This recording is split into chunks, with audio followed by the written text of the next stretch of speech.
School Figure TV.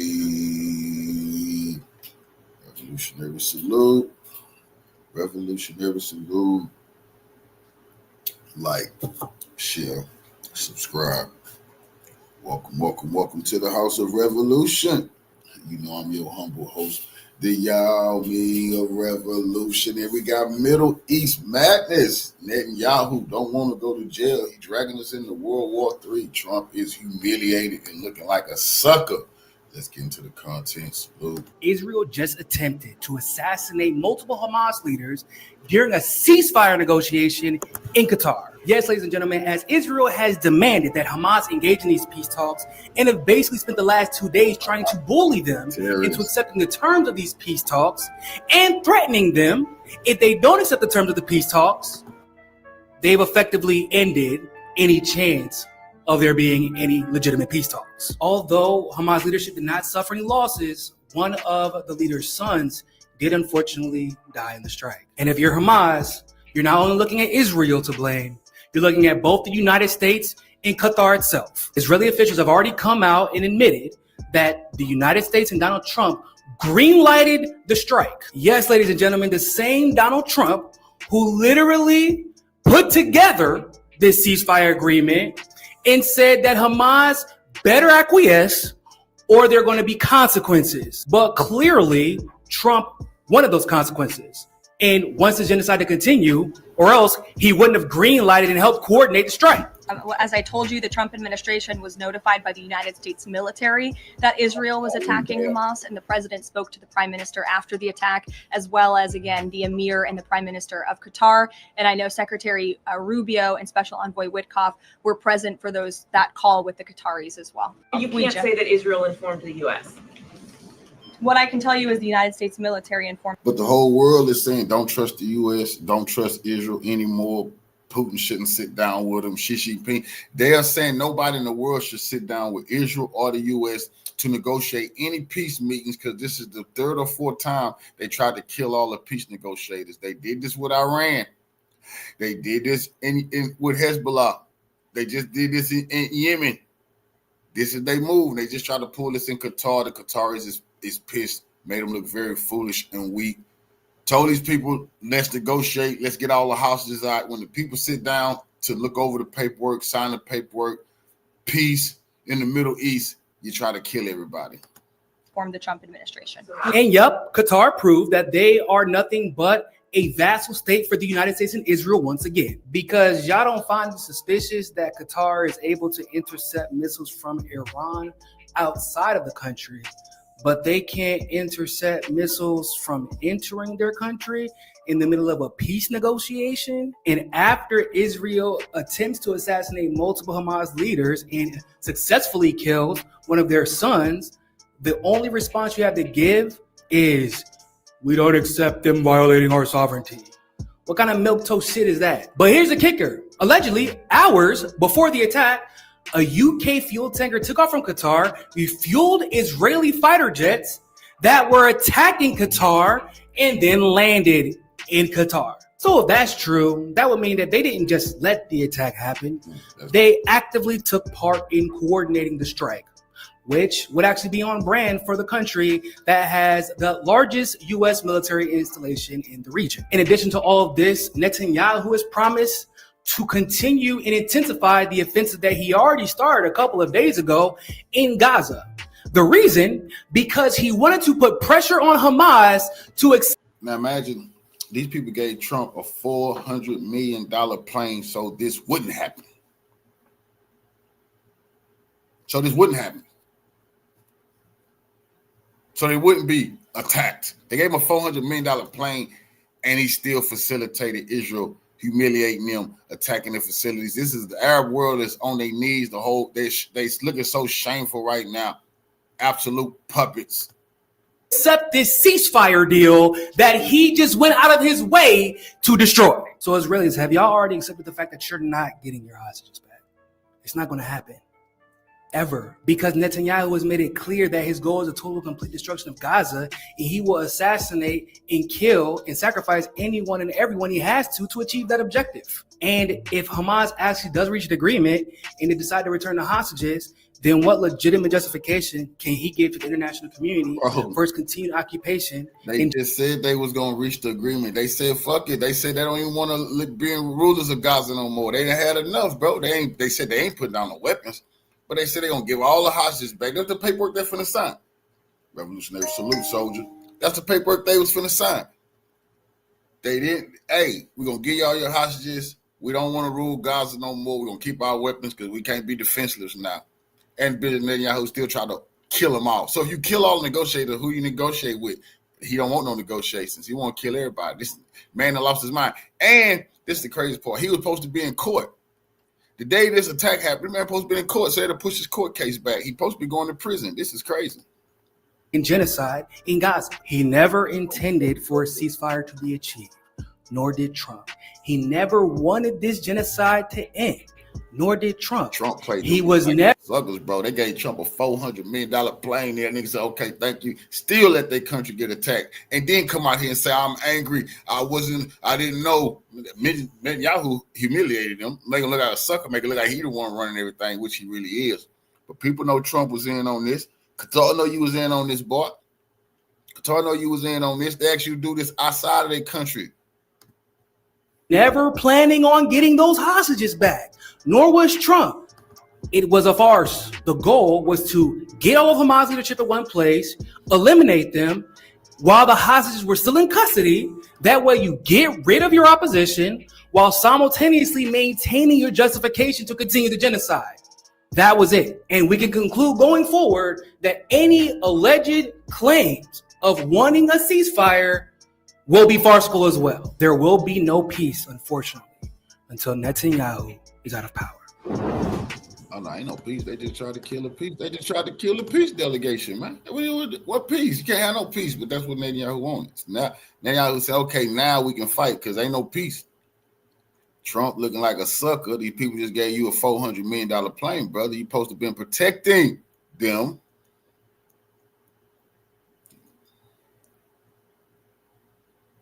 Let's look deep into it. You know what?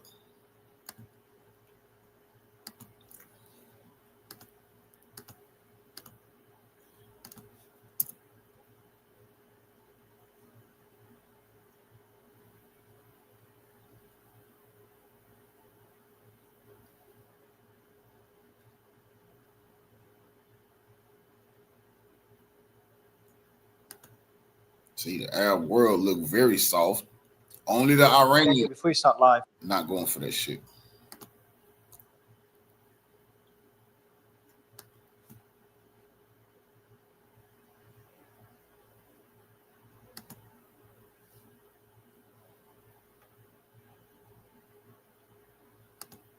KK, before you start live, we're live. Guys, gentlemen, how are you? Good to see you. But this go to show, why are you paying for American protection? Alex Scott, under, again, pretty extraordinary circumstances. How are you guys? So they're going to do business with China now, watch. Doing great. Arab world, watch. They'll do business with China. So, Alex, this is the first time we do a show together. Me and Scott have done a few shows under pretty crazy circumstances. $400 million, like have the $1 war started plane. in Israel. That was a pretty surreal interview that we did. Alex, we've never done one of those. So this is the first time we do an interview right after something happened or while something was happening. So what is your initial response after we saw this track? So for the audience, anyone that doesn't know, don't forget, there's been all over the news media right now, they're talking about Epstein. They having Epstein meetings. Epstein victims is all over the news. I had just been paying attention. We might run something on that tomorrow there too. Epstein hearings, victims is coming out. They found the birthday. They got the birthday wishes from all of the celebrities and rich people. They caught Trump lying. Trump said he did not sign it. They got that. So I want you to put this in the context. So while all this Epstein shit is hanging over the American government head, all of this bullshit is taking place. And the U.S. government can do nothing but make look like some weak vassals to Israel while Israel set the whole goddamn world on fire, bro. What they did in Qatar yesterday, the whole world is really pissed because peace was here. They trying to get Europe and everybody trying to get from up under that genocide. Netanyahu won't let him because he's going to go to, if any peace happen today, he go to jail next week. an Israeli strike in Qatar, in Doha, the capital of Qatar, that targeted the negotiation team, the leadership team at Hamas. We don't know who survived, who didn't. We're getting multiple reports. And that was a day or two after Trump made a new peace proposal. So the Hamas leadership came together to discuss that proposal, decide how to Trump respond. made a peace proposal. And what Israel did is you sign this or else. Hamas said, okay. I said, fuck it, we'll sign it. Trump said, we want all the hostages. They had, okay, they done proved their point. They done still stood tall. They people are starving. Babies is dying of malnutrition. They done stood tough. They don't got nothing else to prove. They said, okay, man. When they went in the building to sign the paperwork, Netanyahu tried to kill all of them. And while they were having that discussion in Doha, which is Qatar, an ally of the United States, for me, when I looked at this, I would consider this more shocking than the war in Iran. I would have, a lot of us expected a war with Iran, but that's one I did not expect. Crazy, Alex, I'd love to get your initial response. I want you to understand this. Take this into consideration. When the Germans went to meet to sign the paperwork, you don't kill the people signing the negotiations. They have to sign it over. When we met, when we meeting with the Vietnamese, you don't bomb the place where you sign the meet. In no war do you bomb the meeting place. They can't justify all that. The terrorists, bro. We didn't bomb the Taliban meeting facility. And I want the United States to understand, at no time did we ever bomb the location of Al-Qaeda when we was meeting to discuss any withdrawals or anything like that. You don't do that in military history. You have to let the negotiators sign the paperwork. But for the first time in history, Israel said, oh, hell no. Anybody show up anywhere to sign any peace agreements, your ass getting killed, like they did to Iran, like they did in Lebanon, like they doing right here, man. They done built the Frankenstein. They cannot control Israel. I don't give a fuck what nobody say. This is really bad. Bad for the region. It's bad for it looks bad for Israel. It looks really bad for the United States. But I guess when you take a step back, maybe it's not so much of a surprise. I mean, we've had the decapitation strikes in Iran. We had them in Yemen. We had them in Syria. We had them in Lebanon. They everywhere. After Syria, they went after the embassy there. And we had the same thing play out, as you said, Mario, in Iran, where Witkoff was supposed to be meeting with Arakchi, the foreign minister, on Sunday or Monday. And on that Friday, we had the 12-day war begin. I believe Iran was caught a bit off guard with that because they were expecting negotiations, a seventh round of negotiations with Witkoff, and these were technical talks. Scott can speak a lot better to what was unfolding there, but this is something that the U.S. seems to be doing more often now, and this is definitely a pattern that we're seeing with Israel. And of course, why will Putin sit down with the U.S. and talk peace? Why? You see, say all of a sudden they tell Venezuela, let's have a peace agreement. Venezuela, these people just start firing. You are backdooring people. Anybody sit down at a peace table and look at a peace proposal from Israel and the U.S., they try to kill all the negotiators. For the first time in history, I'm telling you, this has never happened. And I named the Nazis. They didn't do it to the Nazis. They never done it with the Taliban, Al-Qaeda, nobody, bro. You allow your opponent to sign the peace agreements. Administration, I'm not 100% on that. These are the early reports that we're getting. We're also not exactly sure as to whether the negotiators survived or not. Keep in mind, these are negotiators. This is really, really bad to go after the negotiating team, to go after them in Qatar. If the reports are true and the United States did green light this, then this is horrific. The U.S. military was in on it. Trump could say he wasn't in on it. Trump saying they called him while the bombs was going off. This is what I'm saying. Maybe the U.S. military did do Trump like this. Maybe they did, so the president could have plausibility of denial. But the U.S. government was absolutely down with it. It's impossible for 10 fighter jets to fly into any airspace controlled by the U.S. government and just start firing missiles. Are you nuts? Are you crazy?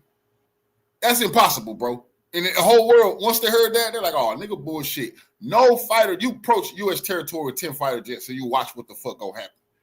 It's gonna be war. But on this, when it's Israel, oh, we don't know until they're hitting the buildings. Man, are you crazy?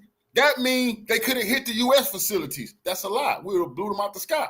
They already knew what buildings they was going to hit. So what did they do? They stood down and let Israel attack them people.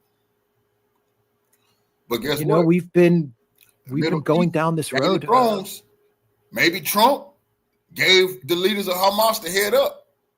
They killed his son and a security guy. It's a shame if he sent his son, but that's the life they live in. Him and the top dudes did not go. So they made it, but he sent somebody in his place and it cost his son his life. For a while now, these decapitation strikes can go all the way back to Soleimani. He was on an official diplomatic visit when, I believe in Iraq, when he was assassinated. Unfortunately, this is becoming all too common. This is very, very bad news. Very bad development. Yeah, and didn't that happen in Lebanon as well? Wasn't Israel proposing some sort of peace agreement, or they kind of lured the Hezbollah leadership to meet, and then they struck and they killed Nasrallah? Yeah. I'm not sure if they did the same thing with Iran. They might have done the same thing as Scott. Maybe you can comment on that. That was a strategy done with Iran. I know with Yemen, the leadership was having, the cabinet was having a meeting. I don't know what they were discussing, and Israel struck them there. And now we're seeing the same thing in Qatar, which is, again, Qatar is very different to the other countries because Qatar is an ally of the US. Qatar is not an ally of Hamas. Qatar is not involved in this war. Iran is involved in this war indirectly. Syria is indirectly involved in this war. You've got, or at least was indirectly involved in this war. Yemen is obviously involved in this war between Israel and Hamas. But we're talking about Qatar here, an ally of the US. Scott, your initial thoughts? Perfidy is the term that comes to mind here. As an American who, struggles to be proud of my country, I can't be proud of this. I can't be proud of literal murder, greenlighting murder. Look, Israel, we know what Israel is. No one should be shocked by anything that Israel does, especially Israel under the leadership of Benjamin Netanyahu. These are people who, this is a nation, a government that commits acts of genocide openly, starving people to death, murdering children on a daily basis. So why are we shocked when they violate every norm and value? Because they already are violating every norm and value. The issue is the United States.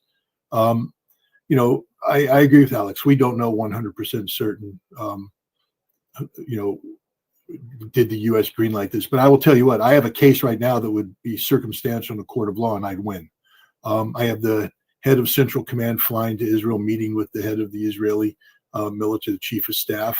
I have the president of the United States issuing a demand to Hamas. This is your last chance, he said. You need to take this. This is your last chance. Hamas, apparently, when they saw the president, I think one of the comments was, this looks like it was written by Israel. Well, probably because it was. But they said, okay, we have to obey. We have to at least give this a shot. We would be irresponsible of us for not to meet. And they were invited by the Qatari leadership. They didn't just show up in Qatar on their own. They were invited by the Qatari leadership that said, come, let's begin this. Let's see what the president has to say. Let's talk about this. And so they were in Turkey and they flew to Qatar. All of this is trackable. Understand that there's timing involved in this as well. We're talking about 15 Israeli aircraft leaving Israeli airspace. How did they get to Qatar if the U.S. didn't greenlight it? They probably flew through Iraqi airspace, as they are wont to do. They did this repeatedly when they attacked Iran, and then they flew down the Gulf on a track that has them being picked up by American air defense resources. We had them in our radar from the moment. And apparently, as they approached Qatar, we don't know. We shut down the air defense. We shut it down, which means they had a free shot in. We were involved in this. I think I could convict in a court of law just with the circumstantial evidence, which means that we can't be trusted. What? That's the main part. The news not going to talk about. It's impossible for 10 warplanes to approach any territory the U.S. is in control of the airspace and launch missiles, and we don't know. And that's what the U.S. did. As soon as they seen it was the Israelis, they turned off their air defense and they let them people bomb the building. When the missiles start bombing the building, they're saying they told Trump, Israel is attacking Qatar. Come on, bro. That's ridiculous. Y'all in on that shit. Why would the US? So I understand why Israel would just do gave this. that Why man a would the US be $400 million involved? plane. Israel, He just the flew US back over. loses a lot.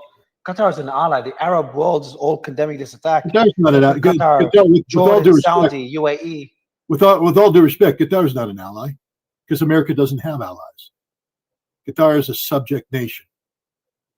Qatar understands that if they piss off the United States, excuse my language, we terminate their existence. I mean, this is the reality of how the entire Middle East relates to us. That anybody who's our ally isn't our ally because we will betray them, and we have betrayed them. But they don't have the ability to walk away from this. They are so deeply embedded in the United States, financially, security-wise. Qatar is not an ally because an ally, we wouldn't do this to an ally.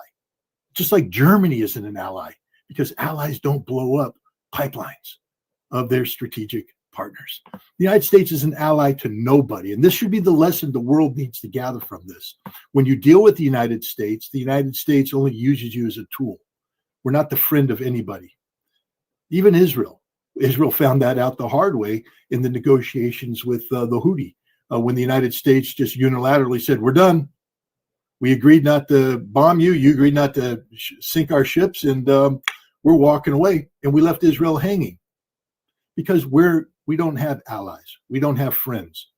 We have entities that we use for our objectives. And this should be the ultimate lesson to everybody, especially the Qatar. They think they bought Trump's loyalty by giving him a Boeing 747 and treating him like royalty.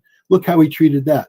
No, this is humiliating as an American, because as an American, I'd like to believe that we have the ability to be friends and allies with people, but not now. Nobody can trust us. We simply cannot be trusted anymore. Alex, that same question is like, what is America's interest in this? So I would still look at the US as ally to these Arab countries. I know Scott would disagree. And, one could just debate how that alliance looks like, who's doing right by who and wrong by who. I think alliances can be complex. But I think Scott makes a very good point that you don't do this to an ally. Why did the US green light this, in your opinion? These are peace negotiators. And if Trump really wants an end to the war, could this be, maybe, is it possible that these peace negotiators could be an obstacle to peace? They're not accepting peace. So, the US and Israel twisting their arm, or it could be something more sinister. I think Scott nailed it. And we got to remember, this is going after negotiators. Whatever your feelings are about Hamas or Israel or anything that's taking place, this is a negotiating team, and they've been recognized as a negotiating team. So, I mean, you've tried to, because we don't know what the situation is with the team just yet, and we are getting conflicting reports, but you tried to kill a negotiating team. I believe Qatar has pulled out of the mediation now. That's it. Qatar's done. How could you get to peace now? What does the U.S. gain from this? I mean, a rational person, and then I think we're all three of us are rational people. I don't know what the United States gains from this, from looking at it from a rational point of view. But if you take away the rationality of it, what is the U.S. gain? What are the people who, if they did green light this, and once again, Scott makes an excellent point as to the argument that the U.S. greenlit this, but let's say we're not 100%, but still, it's primacy that the U.S. gains from this, hegemony, primacy. They get to flex their muscles and say, look, we run Qatar, we call the shots. We're going to support Israel. We're going to help them take out Hamas, and we don't care whether they're in Qatar or whether they're in Saudi Arabia or whether they're in Dubai. We don't care. When we go after people, we're going to go after them. Is it any different than what we saw? Killing 11 people on a speedboat just the other day, blowing up Nord Stream pipeline, like Scott said. I mean, this is the road that we're heading on, and I think we all gotta take a step back. And I'm listening to what Scott's saying, and I'm thinking the implication to this is huge, because who's going to negotiate with the United States anymore? Who's going to trust the United States anymore? And I say this with an if the United States greenlit this, because once again, we're not 100% sure. Maybe we're 99% sure, but still, if this is the case, and this happened with the U.S.'s permission and with the U.S.'s help, then who's going to negotiate with the United States? How can Russia trust the United States as they're negotiating on Ukraine? You have Iran, you have Venezuela, you have all of these China, all of these conflicts or soon to be conflicts, negotiations, tariff negotiations, trade negotiations. I mean, I'm speechless. It really is. What does the U.S. gain from it? I can't see what the U.S. gains from it, but I can see some people in the U.S. deep state and in the Trump administration saying, "Yeah, go for it. We need to show everyone who's boss." I can definitely see that kind of rhetoric coming out of the current administration and the Biden administration as well. Not that the Biden administration was any different. But anyway, that's my thoughts on this. So how do you think the rest of the Arab world will respond to this? So I'm going to read Trump. So there's conflicting info here. Israeli Channel 12 says Trump gave the green light to attack Hamas leadership in Doha. So there's Israeli media making that claim. I think Axios made that claim as well. I think I read earlier. So we're getting different reports that the US has greenlit this. And Scott, you've made a good argument that you've got a lot of evidence to show for that. How else could the jets fly all the way from Israel to Qatar without the US knowing? The next question, though, is what worries me is, I spoke to someone before this interview. What next? How will the Arab world respond? I think that there should be a limit to all this. I think they've been pretty silent on what's happening in Gaza to an extent. But now that one of these countries got struck, how do you think the rest of the world will respond? How do you think Saudi, Kuwait, Oman, they've all condemned the attack, Turkey, Jordan will respond to this attack, Scott? Not a damn thing. They won't do anything. What can they do? They're going to recall their ambassadors. They're going to launch a demonstration of force. They're going to evict American forces from their soil. They won't do a damn thing. You might hear some screams out of Turkey, but at the end of the day, Turkey's a NATO member who is not going to divorce itself from the United States. The Arab world will make some noises, but they won't do it. Why? Because not a single one of them supports the Palestinian cause. Not a single one of them is going to sit there and be seen as aligning with Hamas. I mean, this is why it's a free ride for this president, because the United States and Israel have successfully, pressured the Arab countries into taking a stance that basically says they will be silent in the face of genocide. Come on, Mario, let's remember what's happening here. Genocide, active, ongoing genocide against the Palestinian people, and the Arabs haven't said a damn thing. They're doing nothing. And now you expect the Arab world to jump up and scream because Israel took out or tried to take out Hamas leadership? You know how unpopular Qatar is in the Arab world? It's not like people are going to be bending over backwards saying, oh yeah, let's rally around Qatar. No, nothing is going to happen. Nothing except, and this is where I'm worried.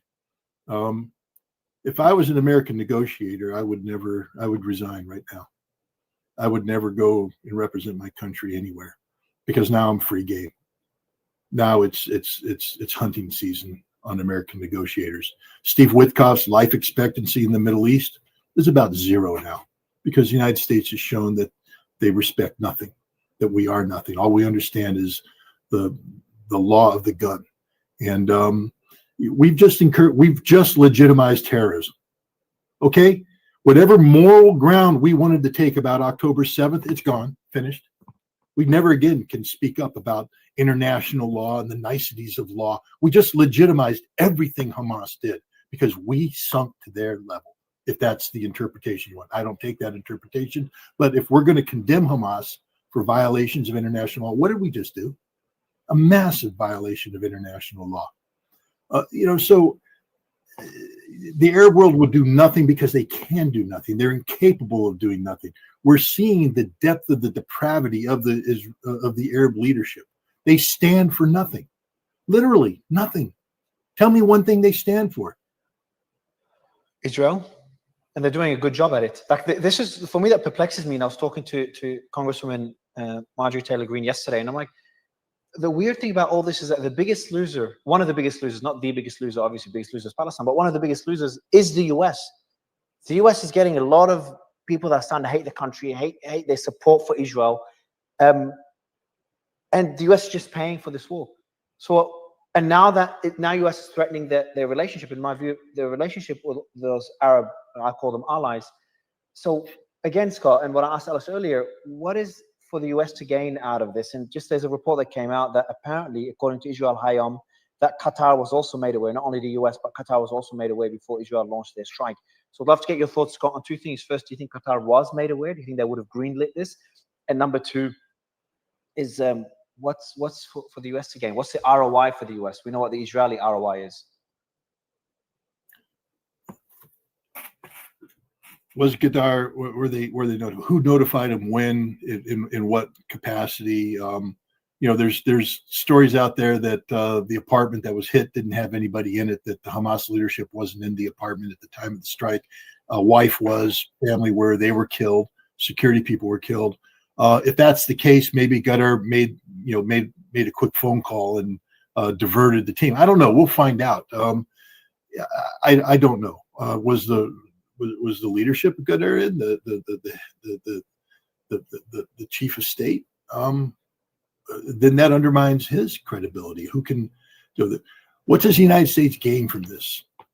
I'm beginning to think, just this is way outside of the box here, but I'm beginning to think that the United States is looking to break Israel, meaning that the only way we can get out of the Middle East is for Israel to commit suicide.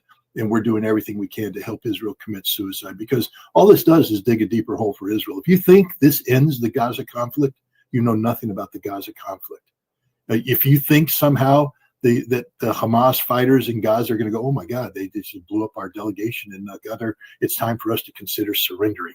They won't surrender. This is breaking Israel. This is destroying Israel. This is destroying Israel's credibility. This is hastening the divorce that's ongoing between Europe and Israel, between the rest of the world and Israel. And look at what Donald Trump said the other day. He said that the Israeli lobby is losing control of the American Congress, that the influence they once enjoyed is shrinking. So why, if that's the case, if your job is to strengthen your ally, why would you do something like this? It just further undermines that, destroys the credibility.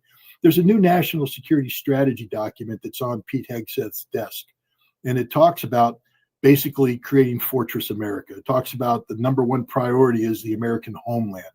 In order for us to focus our resources on the American homeland, we need to disentangle ourselves in Europe, and we need to disentangle ourselves in the Middle East. And, the more I think about it, it just sounds to me like Donald Trump's creating a pathway for disentanglement by basically breaking Israel, because there's no other way to justify this. This isn't good for Israel. I mean, this is good for Laura Loomer.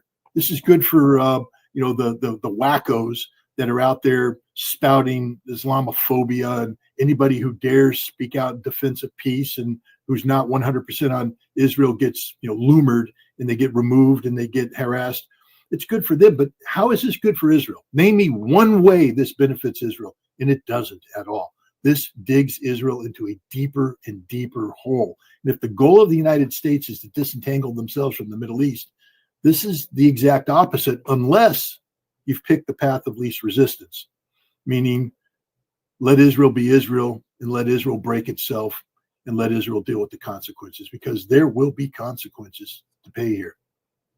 So, Alex, in terms of consequences, how do you think Hamas will respond? Could they, because this is a pretty big escalation, at least in my view, striking the peace negotiators in Qatar. There's some people speculating that Hamas could respond by maybe executing prisoners or declaring they will continue the war and they no longer seek peace. Or could we see a more positive outcome where Hamas instead capitulate and accept any peace deal that they get on the table now that they really have no leadership left, at least the no leadership when it comes to peace negotiations? No, I mean, I don't see how that we can get anything positive from this. I mean, I don't think you're gonna have any part of Hamas say, okay, we're done. Let's end this. We have no more negotiators. We have no more leadership. Fine, whatever you guys want, we'll agree to it. You're not going to get that. That's not where we're going. We're going in the exact opposite direction. That's where we're going, the exact opposite direction. I mean, the Israeli leadership, the U.S. leadership, they're in panic. I mean, I think this may be seen as a decisive strong move, peace through strength, and all of that stuff. Maybe it fits into that narrative, but it's the exact opposite. This is a sign of panic.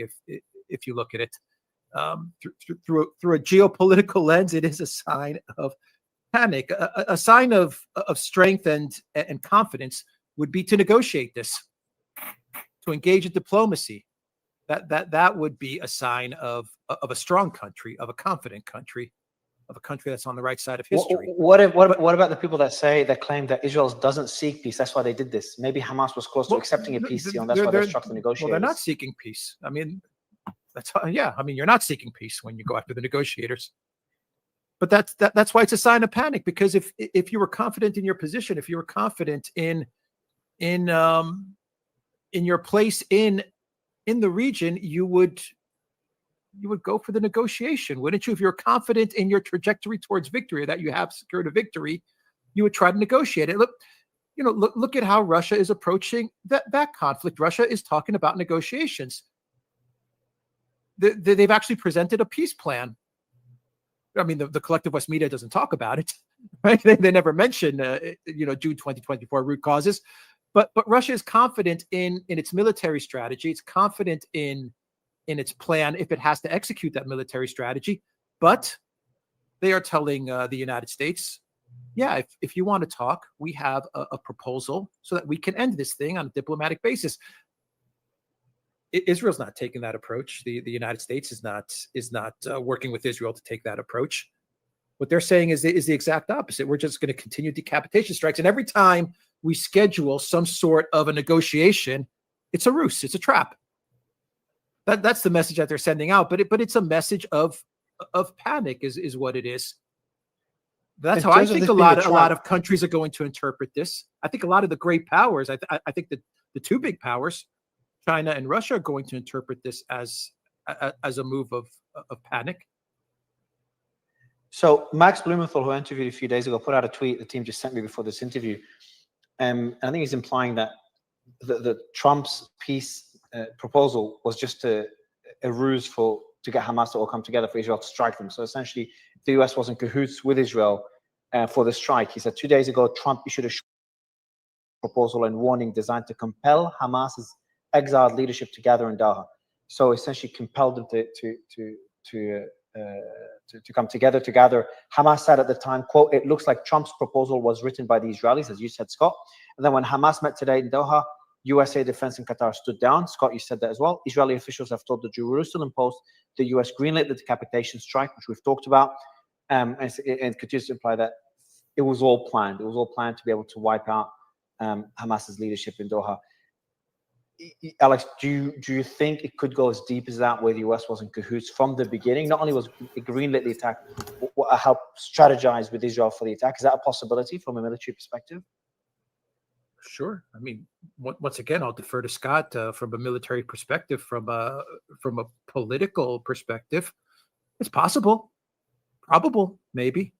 I mean, I'm very curious to see what the statement is going to be from the White House. I want to see how long it takes the White House to issue a statement, because that's also going to be indicative. The time that they take to issue a statement, it would have been better for the United States. I would have had more confidence in the United States if they had issued a statement right away and said we had nothing to do with this.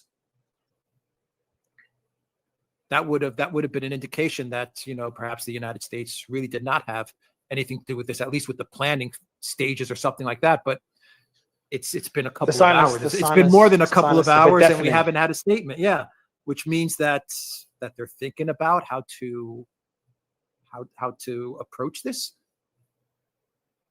Scott, I think they were expecting Hamas to be dead. I think they have a statement prepared. Supposed to be, Trump saying, "I told you, if you didn't accept me, this was your last chance. And when I say last chance, this is your last chance. And I really mean it, because I'm Donald Trump and I have big hands." Similar to Iran. That's what happened. The same thing we did in Iran. But you notice, at the end of Iran, he started talking big about, we worked with the Israelis. We killed their negotiating team. I've got, Scott, there's a question on them being alive. Breaking unnamed Hamas officials have told Al Mayadeen, pro-Hezbollah. So Al Mayadeen is a pro-Hezbollah news outlet in Lebanon, that all delegation members in Doha have survived the Israeli airstrike. Yeah, that's what unconfirmed. We're getting conflicting that's what I reports. heard. But I heard that yeah, that they were supposed to be in the private home of. They were supposed to meet in the private home, and that. I think that report was from the report initially was from Al Jazeera. Now we've got also Al Mayadeen that's quoting Hamas officials, which you made a point that maybe Qatar gave them a warning, or someone in the Qatari government gave them a warning if Qatar knew about the attack. That's just a hypothesis. I'm just for whatever reason look. I worked with the Israeli intelligence for many years, and they, they're not. I don't support their cause, but they're not incompetent. They when they do something like this, you've seen the photographs of Benjamin Netanyahu in the bunker, with the command photograph of everybody looking at the video screen. When you assemble your leadership like this, that means everything has been planned. There were assets on the ground. I'm just telling you how Israel works. There were assets on the ground that were tracking the movement of these people. The launch would not have been made from the aircraft without positive confirmation that the target was where it was supposed to be. The Israelis don't work on guesswork. There's too much at stake here. So Israel didn't do this to fail. They did this to succeed, and something went wrong in the end. Somehow the Israelis believed that the people they were trying to kill were where the Israelis thought they would be in the target that was struck with great precision. They weren't there. Why? And not just why weren't they there, but what happened that led the Israelis to believe that they were there? Did vehicles that are normally affiliated with the convoy with travel show up at this facility where there's eyes on the targets saying, got it, issue the code word, whatever you do? Something happened in the end there that kept these guys out of that target. Was it a tip-off from Qatar? Was it Hamas having its own, intelligence capabilities? I don't know. But if these reports are true, and this isn't the first time I've heard this, the people that were supposed to be dead weren't in that building. It's not as though they were in the building and the building was struck and they survived. It's that they weren't in the building when it was hit. And to show you the level of sacrifice that entails, this was the home of Khalil al-Haya, I believe. And I think his wife is dead. I think other family members are dead. Murdered by the Israelis and with the complicity of the United States. We should keep that in mind too. This isn't copacetic, taking out of combatants. This is striking the home, just like they did in Iran. Nobody talks about the fact that when we talk about all the guys that were killed on that first night, they were killed not only with their family members, that's their wives, their children, but also everybody who lived in that damn apartment building. When they collapsed it, 60 families died that night. 60 families of innocents murdered by the Israelis.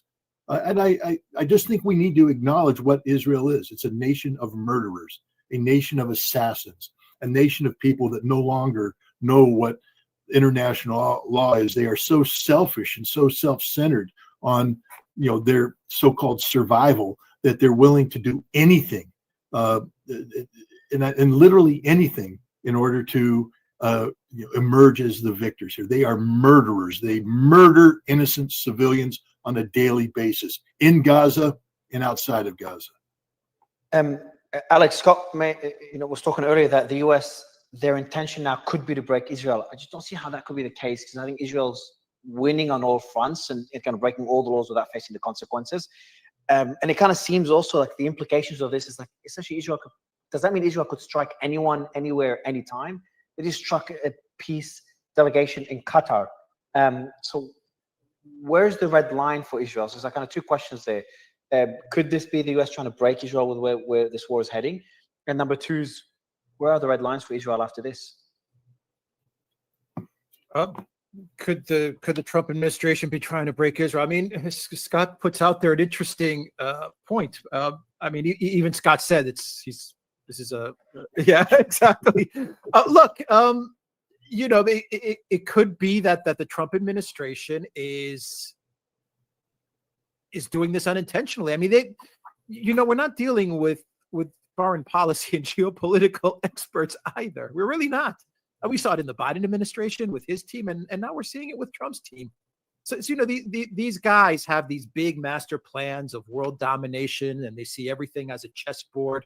or a checkerboard or whatever they see the world as, and they're moving pieces around, and they think these are brilliant masterstroke moves, but they're not. I mean, what happened today in Qatar, if indeed the negotiators were tipped off and they're now alive, well, this boomerangs right back at the United States more than any other country, right?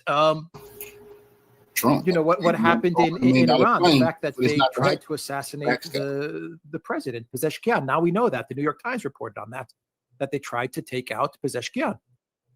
He actually got hurt. I haven't seen that report. Yeah, it was a New York Times report from, correct me if I'm wrong, Scott, right? That was a New York Times report from about a week ago. Well, it's not just the New York Times report. The Iranians have admitted it. He said he was in the building. Yeah, but I say the New York Times just to, right. So if the New York Times is even saying it, then you know that Iran was telling the truth. But they've never considered. Do we know if they've considered assassinating the supreme leader as well? Was they that also on the table? did. I know they've made the warnings. Yeah, they tried to kill him, but they couldn't find him. Yeah. Oh wow.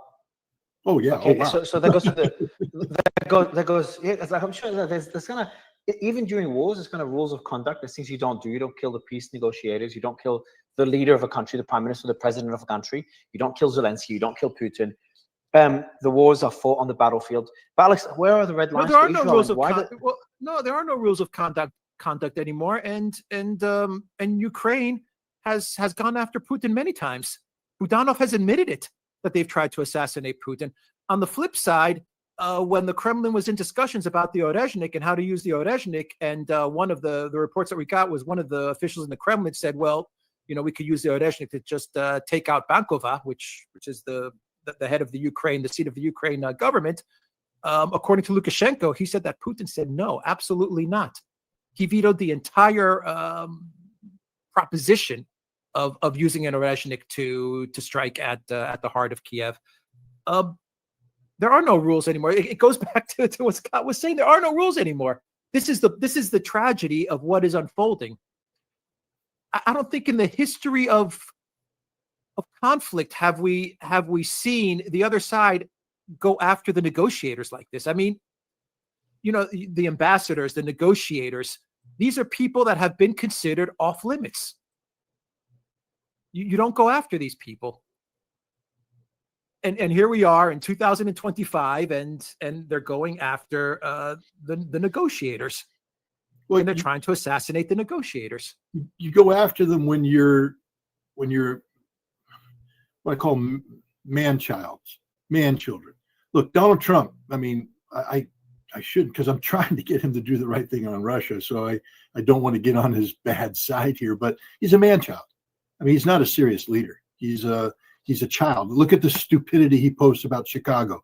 What president of the United States would put out a Robert Duvall poster? I smell the portions in the morning. The Department of War is going to Chicago. Really? Department of War declaring war? Come on, this is insanity. No responsible leader does this. He has a Secretary of War now. My God, the stupidity involved in renaming this department. Hegseth is a man child.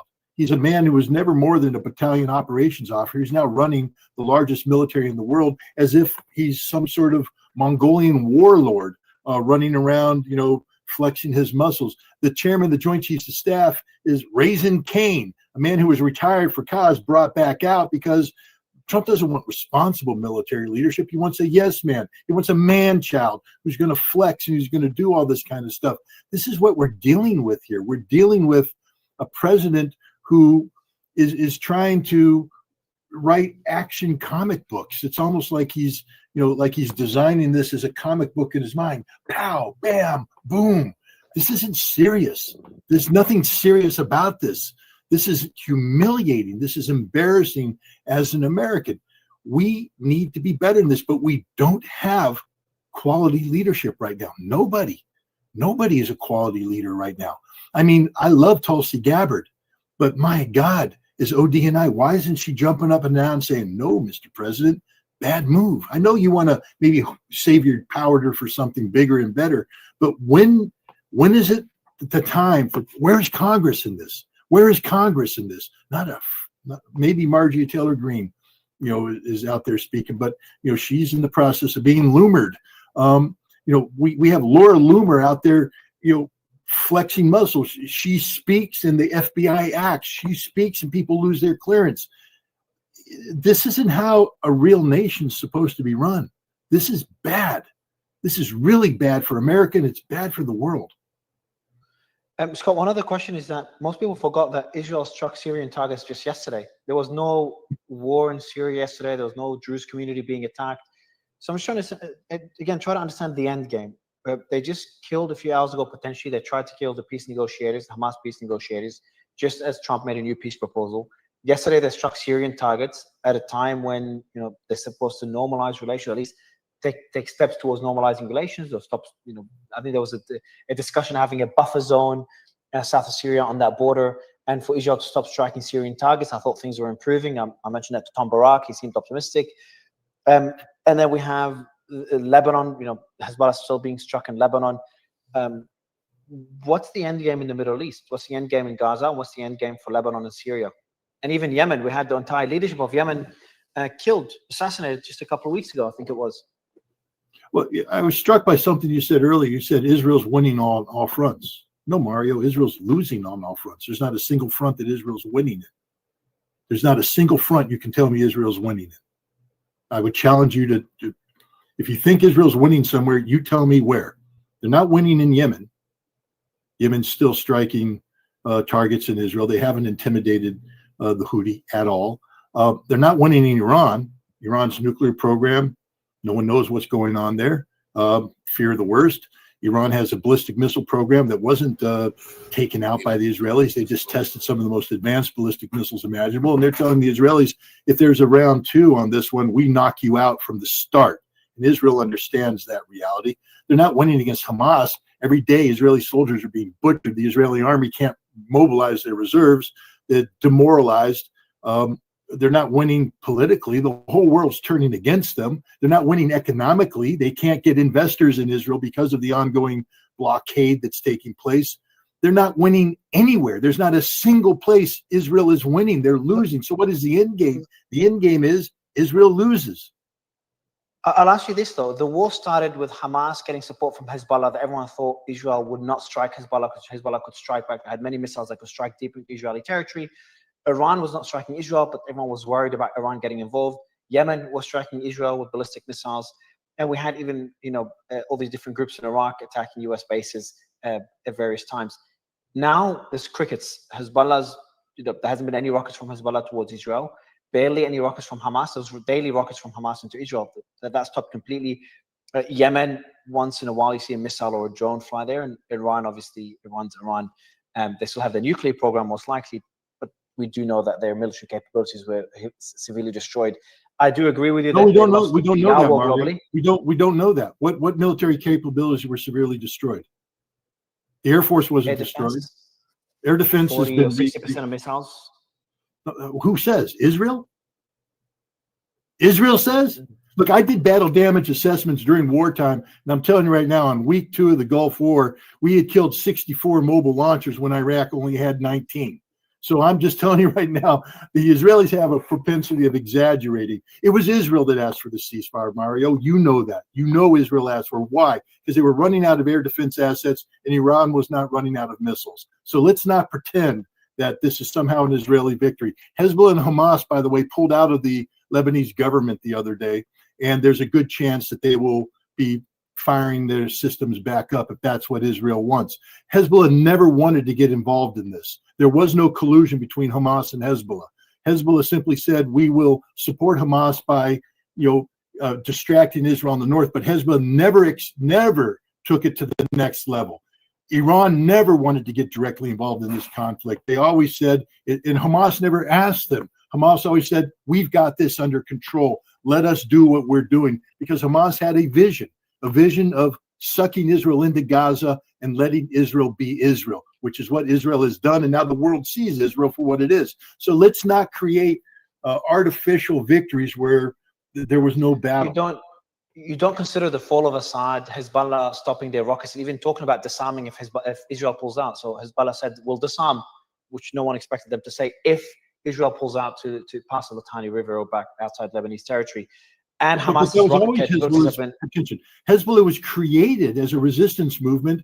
Hezbollah's only reason for continuing to exist is that Israel continues to occupy southern Lebanon. The Sheba farms have always been it. Hezbollah has always said, if Israel leaves Lebanese soil, there is no longer a need for the Hezbollah resistance. This has been part of Hezbollah's reason for being for day one. So let's not pretend that Hezbollah existed to get rid of Israel.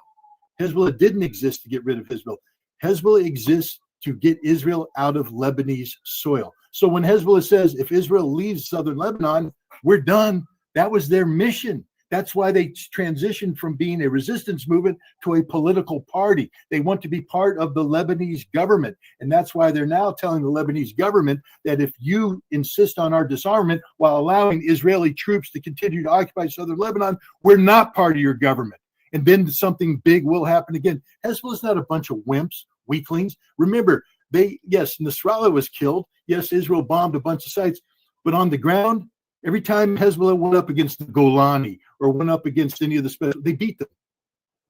Hezbollah didn't lose a ground fight in this most recent conflict. Every time the Israelis went up against a dug-in Hezbollah position, they had to retreat. They got beat. This is the reality of Hezbollah. These aren't a bunch of little punk-ass kids. They are hardened warriors, just like Hamas. Ask the Israelis right now why they really don't want to go into Gaza City. Because they're going to die. That's the reality of it. Israel hasn't won anything. Yes, look, you expect to see buildings blow up when you have this American-provided Air Force and no air defense. I mean, my God, how brave do you have to be an Israeli pilot to fly circles around Gaza, pinpointing the targets where the women and children are trying to get water and bombing them, blowing up buildings. Hey, yeah, God, Israel's awesome. They're tearing down the tall buildings of Gaza. That's not a victory. This shows how weak Israel actually is because they can't defeat Hamas any other way. They don't know how to defeat Hamas. They don't know how to defeat Hezbollah. They don't know how to defeat Iran. They don't know how to defeat Yemen. Just because Iran and Hezbollah aren't firing into Israel, they never wanted to begin with. It wasn't their objective to begin with. It was Israel's actions that created the necessity for Iran to fire missiles into Israel, not the other way around. Alex? Hezbollah was brought into this conflict because that was the way that you pull in Iran. That was it. The way I saw it is they had to get Hezbollah. They had to get this Hezbollah connection in there because that was the stepping stone, the bridge to getting the conflict that they have been wanting for 20 plus years, which is Iran. They being Israel. Yeah. Yeah. And the Israel, the neocons, Lindsey Graham, all these people. Yeah. I mean, this is the big one, right? Iran, and they were very close to Iran, but they're thinking, how do we get from point A to point B? How do we go from Hamas to Iran? And the natural progression was Hezbollah. That's simple. I mean, the narratives and everything they create themselves afterwards. Once you understand, how do you get to a point where you can say that we have to now go after Iran because Iran is the mastermind of all of this? And then you create the connection, Iran and Hezbollah and Hamas and everything. There you go. And you have the 12-day war and you have the decapitation strikes, which goes back to your initial question, Mario, which is where are we heading with all of this? Decapitation strikes. That's the name of the game now. You're not going to see the United States or Israel fighting wars like what you're seeing play out in Ukraine, between Ukraine and Russia. What you're going to see are operations which are effectively decapitation strikes, whether you're looking at Yemen, whether you're looking at Syria or Iran or Venezuela. What do you think they're going to do in Venezuela? Scott knows better than I do about all the military assets that are there that are being positioned close to Venezuela.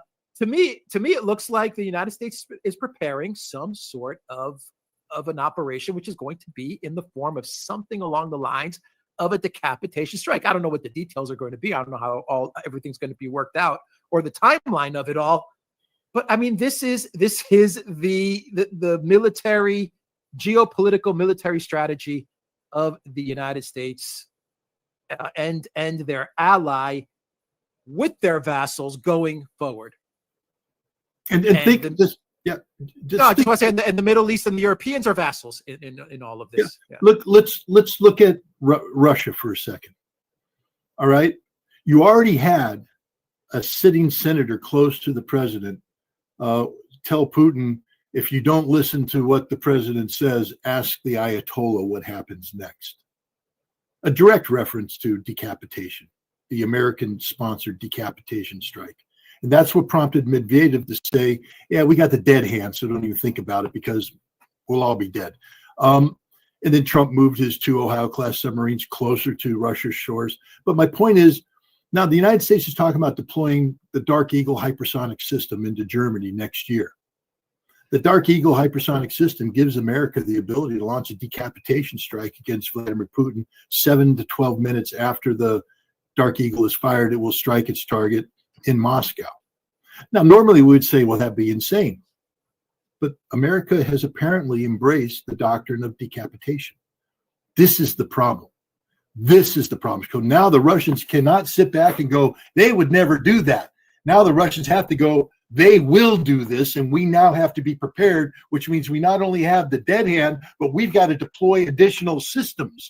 We not only have Oreshnik, but we've got to put in, you know, a new system, which Ryabkov already says exists, that hasn't been talked about. This new system is an even more rapid response. So now we got everybody on hair trigger alert in Europe with nuclear weapons because Donald Trump, the man-child, can't wage a real war anymore. So we go for decapitations. This is the danger of this, because where do you draw the line?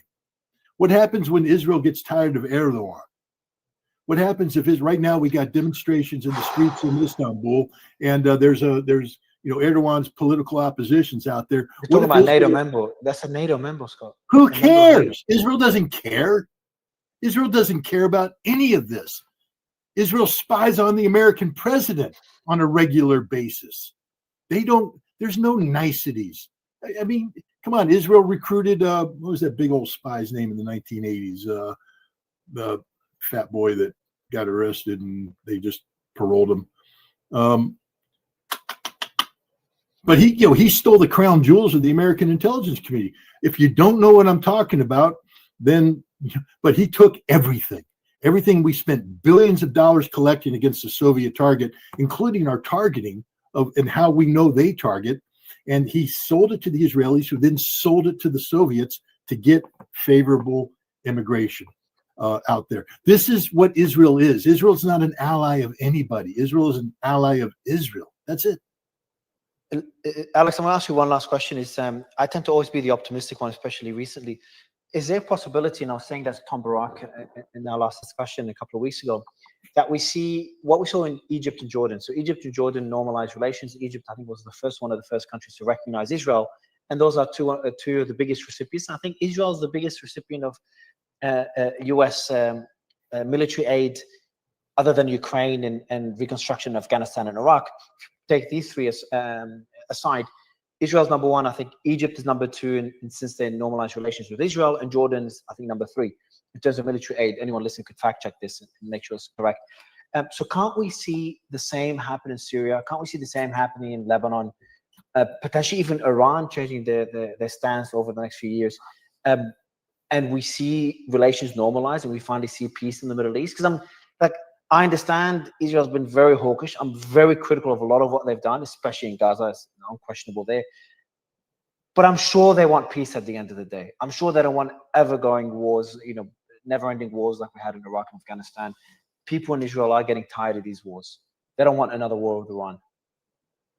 Yeah, but peace through these decapitation strikes? I mean, this is the problem with all of this. Through diplomacy, fine. If there were negotiations and there was a process to get to some sort of a negotiated diplomatic result, yeah, you could see that unfolding.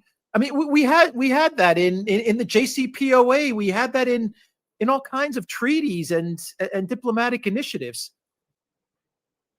in START treaties and all these things. But who's pulled out of all of this stuff, right? I mean, yes, I agree with you, but I think that people want an end to the wars. Absolutely.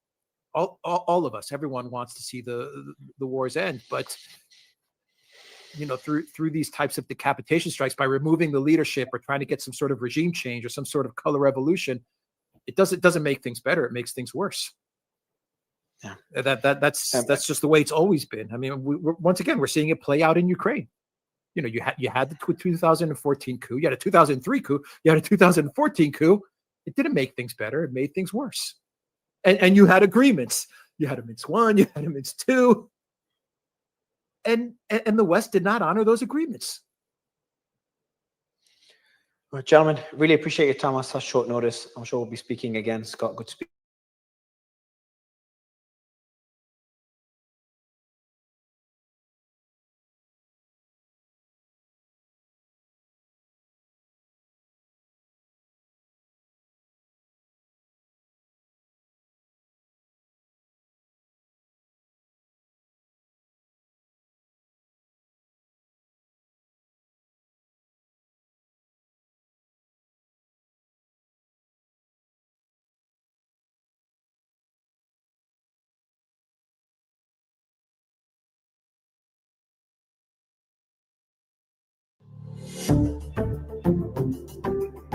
Good morning, everybody. Happy Wednesday. See, I can't even, it doesn't. You said Wednesday. It doesn't roll off the tongue. It doesn't work for my mouth. It hasn't been conditioned for Wednesday. But happy Wednesday. This is the burden that you've given us. This is the burden. This is the burden. All right. Should we do the traditional counterpoint style? We're going to mix up who does the introductions. No, you're much better at it. Oh, I know I'm not. That's Crystal's job. I hate doing this. That's true. All But right. you are really, because you're loud. And when you're loud, you yeah. sound confident, and Right. it makes people excited. Well, that's what my haters and my all my friends have been saying about me since the day I was born. So, okay, all right. Just being loud doesn't make you right, Sagar. Wait, is my wife in the room? Where is she? Okay, Doha. We're going to start with the Doha attack, shall we? We had breaking news yesterday, literally in the middle of our segment with Jeremy Scahill. We could not have had a better person on the show to break all of that down with. Absolutely major consequential attack by Israel on on Hamas leaders who are in Doha, the chief negotiators actually for the ceasefire. We're going to break down everything that we know both about the attack and some of the geopolitical fallout. The White House signaling themselves away from the attack, although not really doing anything about it. Pretty feckless, if you ask me. We're going to talk about Epstein. So we did give some review of the Epstein files that were released by the Oversight Committee, but Emily and I are going to go through. I read the entire book. I had to take a shower afterwards. Yeah. And it's so disgusting, but I picked out 16, 17 images the two of us can go through. We've gone through the Trump letter, but there's so much more in the book. Some of the richest, most powerful people, including the current UK ambassador to the United States, Lord Mendelsohn. Lord Mendelsohn involved with Epstein. I mean, you can't make this stuff up, can you? And there's so much more behind the scenes, just to show open secret in his own network about his own predilections, I guess, shall we say. Emily, you are going to break down shutdown politics for me. It's fascinating. So Emily is much more of a scholar, I would say, on the institutional right than I am. And Democrats are not going through their own 2013 moment. Ezra Klein, one of probably the preeminent kind of thinker among centrist liberal Democrats, is now calling for a shutdown for the government as a vehicle, like as a move in and of itself, something that obviously vehemently opposed back in 2013. But it just goes to show you that they're reaching for different levers that they possibly can to show their voters that they're standing up to Donald Trump. Right. And you've pulled actually some old clips from back then to kind of show us what the Democratic Party is going through. I'm really interested to hear what you have to say. We're going to cover Venezuela. Obviously, we've had a lot going on the show, but it is a very important major exchange, I guess you could call it that, between J.D. Vance and Rand Paul. Kind of gets to the heart of what's going on with the U.S. presence against Venezuela. J.D. Vance saying, quote, "I don't give a shit what you call it whenever you blow people up in the boat." Rand Paul saying, no, that's not what we do. We need due process. And then some bigger questions around MAGA, the use of force, and whether this is all a con job, in the word of Donald Trump. And then there was a major UFO hearing. Unfortunately, I was not able to join yesterday. A lot of my friends were there in the room. A new video coming out purportedly showing a UAP, an unidentified, or I just prefer the term UFO, that shows an object which a Hellfire missile glances off of. I will say there's some countervailing evidence. I'm going to show it to all of you, and you can make it up your minds for yourself. There's also some pretty compelling testimony. And then finally, we're going to do the Tim Dillon thing, which we were originally going to do yesterday, where he says the J.D. Vance and AOC, quote, don't have it in some recent political analysis on the Joe Rogan podcast. Not necessarily about Tim's comments themselves. I'm more curious, what does it mean for like the bro sphere as politics kind of evolves and where the podcast vote and all of that is going to go. And then finally, Emily and I are going to do the AMA live here from the studio. So that's a reminder, if you want to support our show, breakingpoints.com and all of the work that we are up to here. So with that, let's go ahead and start with Doha. There was an extraordinary statement from the White House trying to distance itself from the Israeli attack on Qatar. Trump himself, outside of a restaurant here in Washington yesterday, said he was not happy. He did not have any advance, but was he caught by surprise? He says he's never surprised by anything. So here's what he had to say. But we are not thrilled about the way that went down today. Did he notify you in advance, Mr. President? Did Israel tell you in advance? No. So you were caught by surprise, sir? I'm never surprised by anything, especially when it comes to the Middle East. How did you learn about this? I'll be giving a full statement tomorrow, but I would tell you this. I was very unhappy about it, very unhappy about every aspect, and we got to get the hostages back. But I was very unhappy about the way that went down. I was very unhappy about the way that went down. Are you going to do anything about it, though? And by the way, this is just fits with the fecklessness that's coming out of the Trump administration in the wake of the attack. The immediate reaction from the White House was one of conciliation to the state of Qatar and basically saying, we didn't have anything to do with this. We're not happy about it. It's like Biden is president all over again. Let's take a listen to the White House, their initial statement. I'll get Emily's reaction. This morning, the Trump administration was notified by the United States military that as Israel was attacking Hamas, which very unfortunately was located in a section of Doha, the capital of Qatar.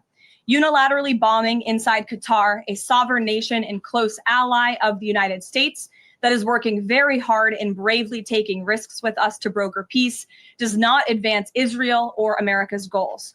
However, eliminating Hamas, who have profited off the misery of those living in Gaza, is a worthy goal. President Trump immediately directed Special Envoy Witkoff to inform the Qataris of the impending attack, which he did. The president views Qatar as a strong ally and friend of the United States and feels very badly about the location of this attack. President Trump wants all of the hostages in Gaza and the bodies of the dead released, and this war to end now. President Trump also spoke to Prime Minister Netanyahu after the attack. The Prime Minister told President Trump that he wants to make peace, and quickly. President Trump believes this unfortunate incident could serve as an opportunity for peace. The president also spoke to the Emir and Prime Minister of Qatar and thanked them for their support and friendship to our country. He assured them that such a thing will not happen again on their soil.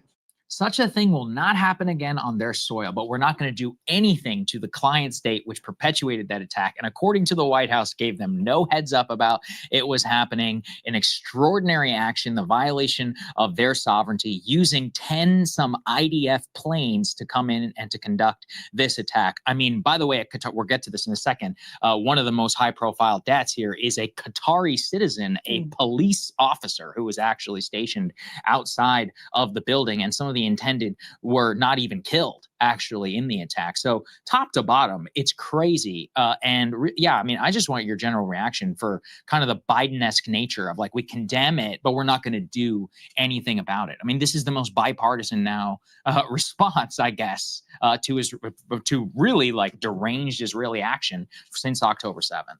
Even more eerily of a parallel, or even more eerie of a parallel to Biden era Rafah politics. Mm-hmm. Let's put this image on the screen. It's actually going to be out of order A3. There is a Barak Ravid leak. Yeah. So it gets even more similar to the Biden era.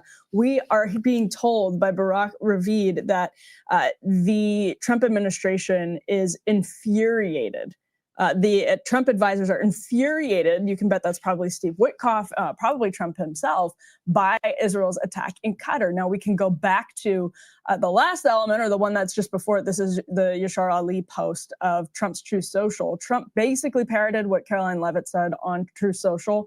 That quote that you just heard from her that we just played in full. Trump added to it at the end that he's directing Secretary of State Marco Rubio to finalize the defense cooperation agreement with Qatar.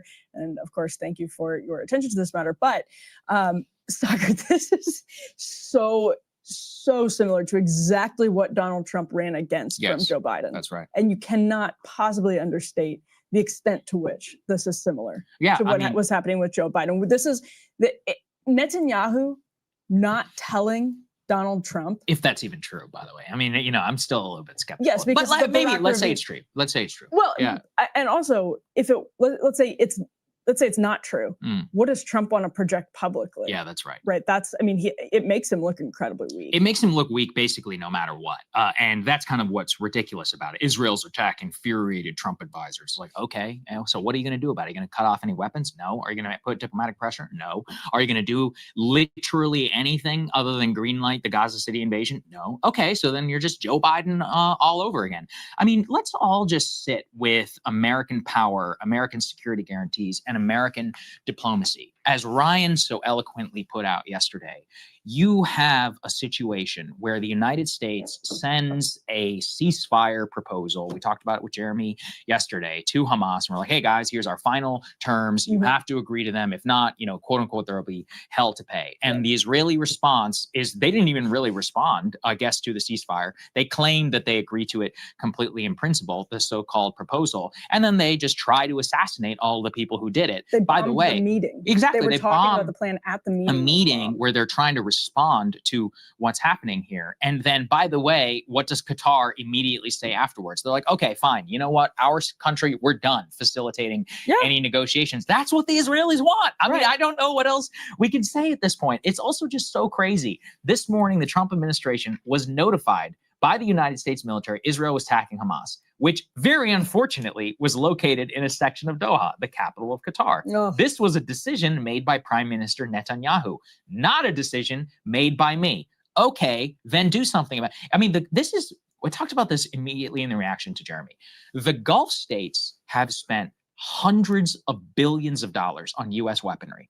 The Qatar hosts CENTCOM. They literally host tens of thousands of American troops. I went to high school in Qatar. There are hundreds of thousands of Americans who live there. Okay. And even in the neighborhood, by the way, it's a well-known place actually where this happened. And it's one of those where it could easily, as a Qatari citizen was killed, a police officer, easily an American citizen or a European expat or any of these other millions of expats really who are all over the Gulf could have been, killed accidentally or something in the attack if a single thing went awry. They don't care about that, about quote, collateral damage. And they're willing to engage in this type of action. And it's as if the U.S. security guarantee matters. I mean, that's what's so crazy about the end of his tweet. To finalize the defense cooperation agreement. What does it mean to have a defense cooperation agreement if a client state of the United States of America can bomb you with impunity and you're not going to do, everyone knows they're not going to do anything about it. We also know the United States is not going to do anything about it. So a defense agreement basically means nothing in principle. In fact, the current take that I'm seeing is that it could be Israel, not Russia, which is the end of NATO, because now it's not so crazy to see, it's not so crazy to envision a world where Israeli right-wingers are all over Twitter and on their airwaves saying, we need to bomb Ankara, we need to bomb Turkey. Turkey is a NATO member. If Turkey invoked Article 5 and Israel attacked it, you think America's going to come to their defense? It just goes to show, the preposterous nature of this so-called special relationship where this country gets to do literally whatever the hell it wants and nothing else matters. Let's go and put A4 up on the screen. This is from Jeremy Scahill, Hamas's reaction. They say, quote, we confirm the enemy's failure to assassinate our brothers in a negotiating delegation. It did confirm that 4 office staff and one of the sons of them were killed. In addition to some of the things that we're seeing, let's put A5 please up on the screen. This is from the Qatari advisor to the Prime Minister of Qatar. They say the statements being circulated about Qatar being informed of the attack in advance are baseless. The communication received from one of the American officials came during the sound of explosions resulting from the Israeli attack in Doha. And in addition, as I said, they can confirm, if the next one, that one Qatari police officer has died as a result of the Israeli strikes targeting the leadership, according to their interior ministry, and that a number of Qatari security forces were also wounded. So, I mean, this is an extraordinary action against an ostensible U.S. ally that had it, under the protection of the U.S. security umbrella. And we're just going to allow this type of stuff to happen. It's one of those where, I've seen so much American right-wing commentary about, oh, Qatar finally got what it was coming to them because they host Hamas. Hey, geniuses, as the Qatari foreign minister acknowledged in an interview with Tucker Carlson, we only have that Hamas office because you told us to keep it open because you guys need a place to come in to meet on some safe territory. They're like, we don't want these people here. We don't care about any of this stuff. The only reason that we allow it here is so that you can come and fly here from Washington and soak in the Israelis. You meet on neutral ground and we can all figure it out. Well, lo and behold, Israel went and blew it up. And so now there's no place to meet, which means what? Oh, we just get the full Ben Gvir Smotrich ethnic cleansing, kill everybody that we want to. And so who could avoid this possibility? We tried everything. Did you? No, not really. That's why there's, the debate on the Israeli right is whether or not to continue taking American support at all, because then you don't have to worry about blowing up peace negotiations, because you don't have to worry about being pressured into peace negotiations, period. You can take the land that you want and do what you want. Right. Now, Israeli media, really interesting conversation happening over on the Times of Israel blog, because this headline, it's exactly which was probably in the back of your mind as well, Sagar, was Qatar attack time to deflect indictment news of Netanyahu's Qatari ties. Obvious. And this is how you know that the entire line about Qatar being complicit with Hamas is fake. It's just like, this tells you exactly what you need to know. If you haven't been following the story, this is I'm reading from one of their bloggers over at Times of Israel, who writes, the decision to attack Hamas headquarters in Qatar's capital raises serious questions about the real motives behind it. The action did not advance any security interests of the state of Israel. Again, I am reading from the Times of Israel, and even aroused opposition from senior figures in the security establishment, which we have a couple of elements on. Let's actually just skip ahead here to A8. This is Israeli media reporting that the IDF and Mossad actually opposed the strike. So this was hardly and the chief negotiators, by the way, the negotiators on the Israeli side, the IDF chief of staff and the head of the Mossad. The reason why you know that they opposed it is because Netanyahu actually credited the Shin Bet in the attack, which would be kind of like being like the FBI helped with a security operation in, I don't know, like in a bombing on Venezuela, right? That is it's a CIA operation. Now, the reason they're distancing themselves from it because those people were like, we don't want anything to do with this. We thought it was a bad idea. So yeah, the Israeli security establishment opposed it, allegedly. I mean, look, these are not, kind-hearted, bleeding heart liberals, all right? For them, it's about keeping the entity together, having some sort of strategy, which has just been used as a cover, effectively, by the Netanyahu government and the most far-right ministers to advance whatever they want. Bibi gets to survive politically. He gets to keep the trials about his own Qatari ties away from the headlines. By the way, the hostage families themselves, they are the ones, man, I mean, I know. For them, I just can't imagine. Like, you have a war ostensibly being fought to release the hostages. It's the number one cry that we hear. And for them, they know the reality. Let's put a statement from them next. That's A9, please, up on the screen, where they say the Israeli Hostages Forum voices deep concern. They warn that time is now running out and urge the government to present a clear plan for a comprehensive deal to bring the hostages home. But like, for them, if you watch Israel bomb the people who could potentially lead to the release of the hostages, what other action are you supposed to say in that they don't care about the hostages? And they don't. We know that. They've said it from day one. Many of them say it out loud. We need to abandon the hostage cause. They say it in Hebrew, though, of course. So, none of us are really going to know unless you hit the translate button.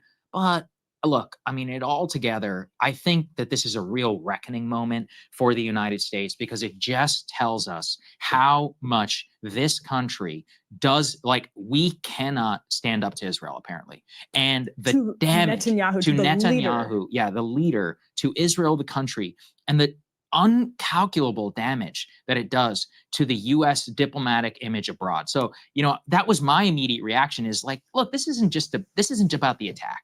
Okay, Doha and the Gulf, the UAE, Saudi Arabia, their whole security strategy, hundreds of billions would buy off the American political elite.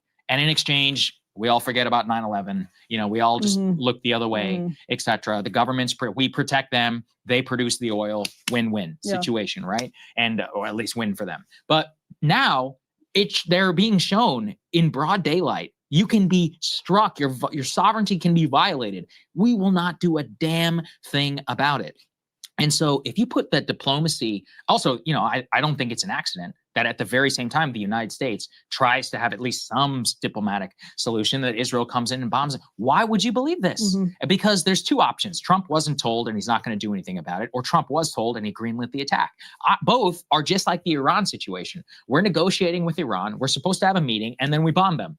Or Israel bombs them and then we bomb them a little bit later. So is it any wonder why Putin comes to America, has a diplomacy session in Anchorage with Trump, and then immediately flies to China? Yeah. No, because he's like, I don't take anything you say seriously. He's now flying drones over Poland. Exactly. Yeah, that happened this morning. He's like, I don't believe you. I don't care. The only thing that matters here is strength, the ability to project it. I will win on the battlefield and you will reconcile yourself to it. I will not buckle. Same with Modi. We hit them with 50% tariffs. Modi's like, okay, fine.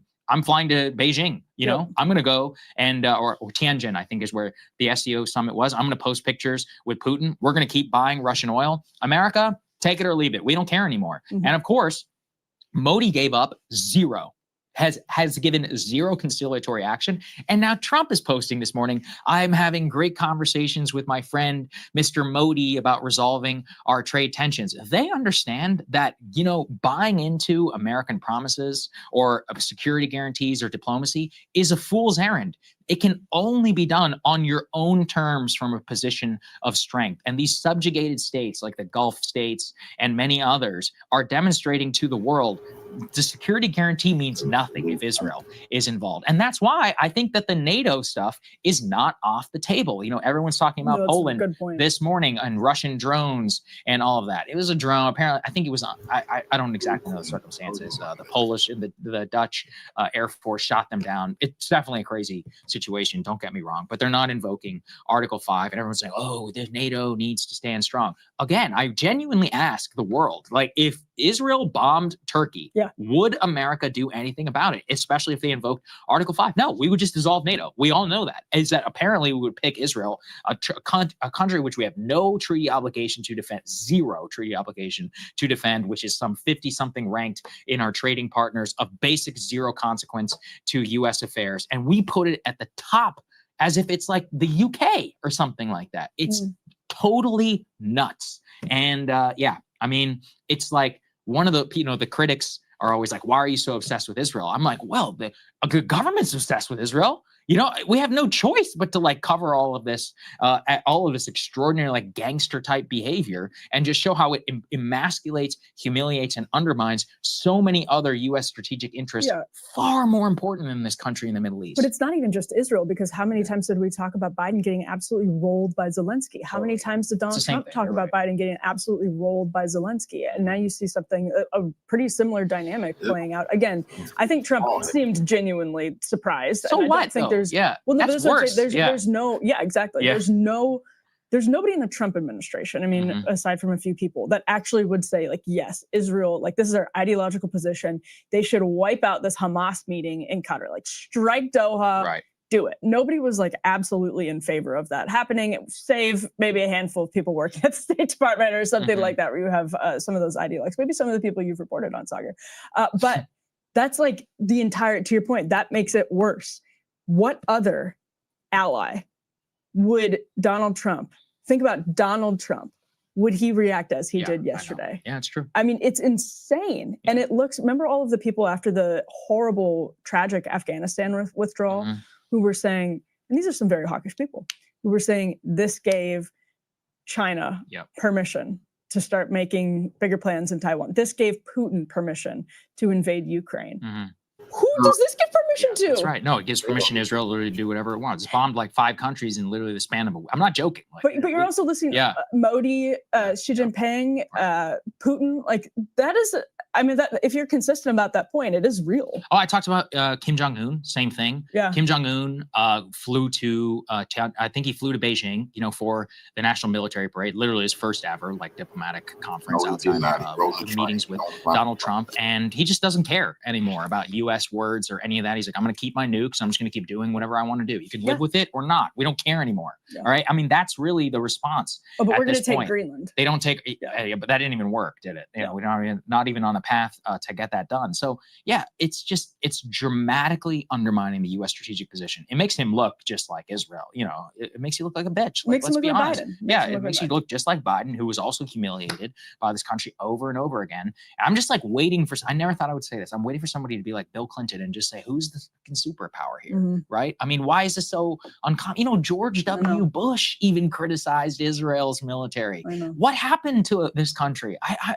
And that was not that. That was in the year 2001. Ari Fleischer criticized Israel from the White House podium. Mhm. I mean, what has happened? And well, I think I know the answer. Anyway, maybe it fits with the next part, isn't it? Maybe this is a good transition to the Epstein block. So let's get into it, shall we? Hey.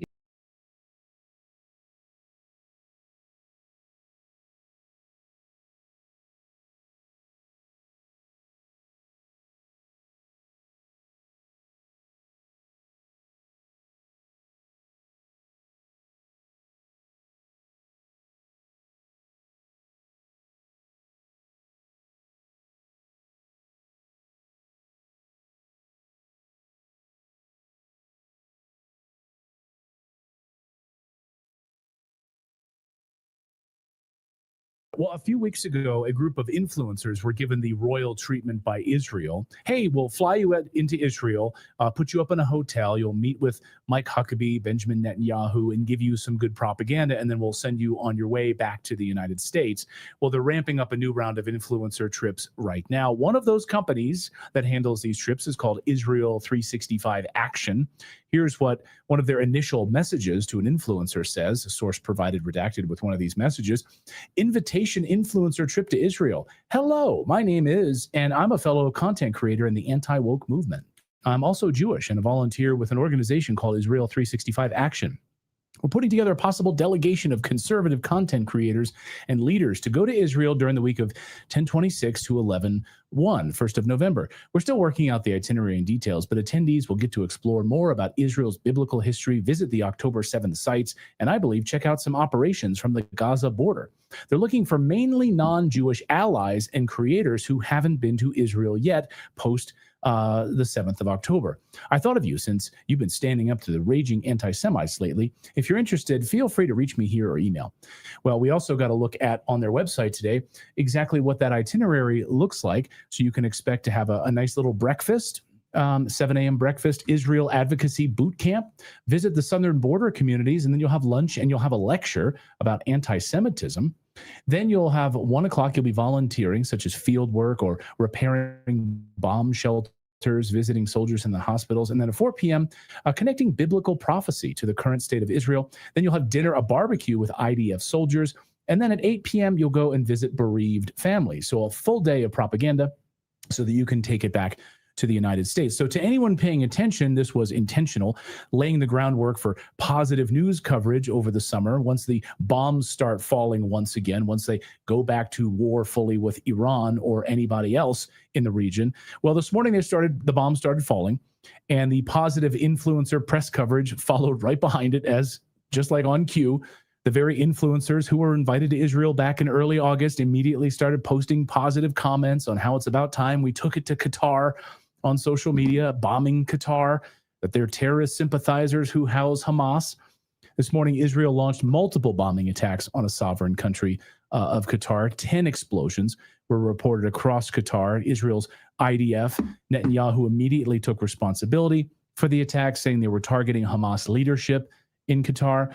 Earlier this week, Trump asked Hamas leaders to meet in Qatar to talk about a ceasefire agreement. They accepted that. And then Trump authorized the military strike using the Israeli military flying through presumably Iraqi airspace, because that's the only way they would really get there. So that means that our air defense systems that we coordinate with Qatar were told to stand down and allow this to happen. Full coordination with the United States. It's fully financed and supported by U.S. taxpayers. Max Blumenthal is the editor of The Gray Zone. He tweeted this: 2 days ago, Trump issued a short proposal and warning designed to compel Hamas's exiled leadership to gather in Doha, Qatar. Hamas said at the time, it looks like Trump's proposal was written by the Israelis. If you read it, it certainly looks that way. When Hamas met today in Doha, U.S. air defenses in Qatar stood down. Israeli officials have told the Jerusalem Post that the U.S. greenlit the decapitation strike. The negotiations have reached their death knell as Israel moves towards its final solution in Gaza. Of course, they dropped leaflets over that area the other day. And the Trump administration has once again shown its true face as a subsidiary of the Zionist regime. A lawless access of messianic genocidal gangsterism spans seamlessly from Tel Aviv to Washington, D.C. Now, Sagar Enjeti from Breaking Points posted this just a short time ago. He said it's a real wonder why Putin, Modi, Xi, Kim Jong-un, South Korea, and more aren't taking a U.S. security guarantee or diplomacy all that seriously anymore. Like, hey, come meet with us, have a meeting at a particular location, and then I guess we'll bomb you.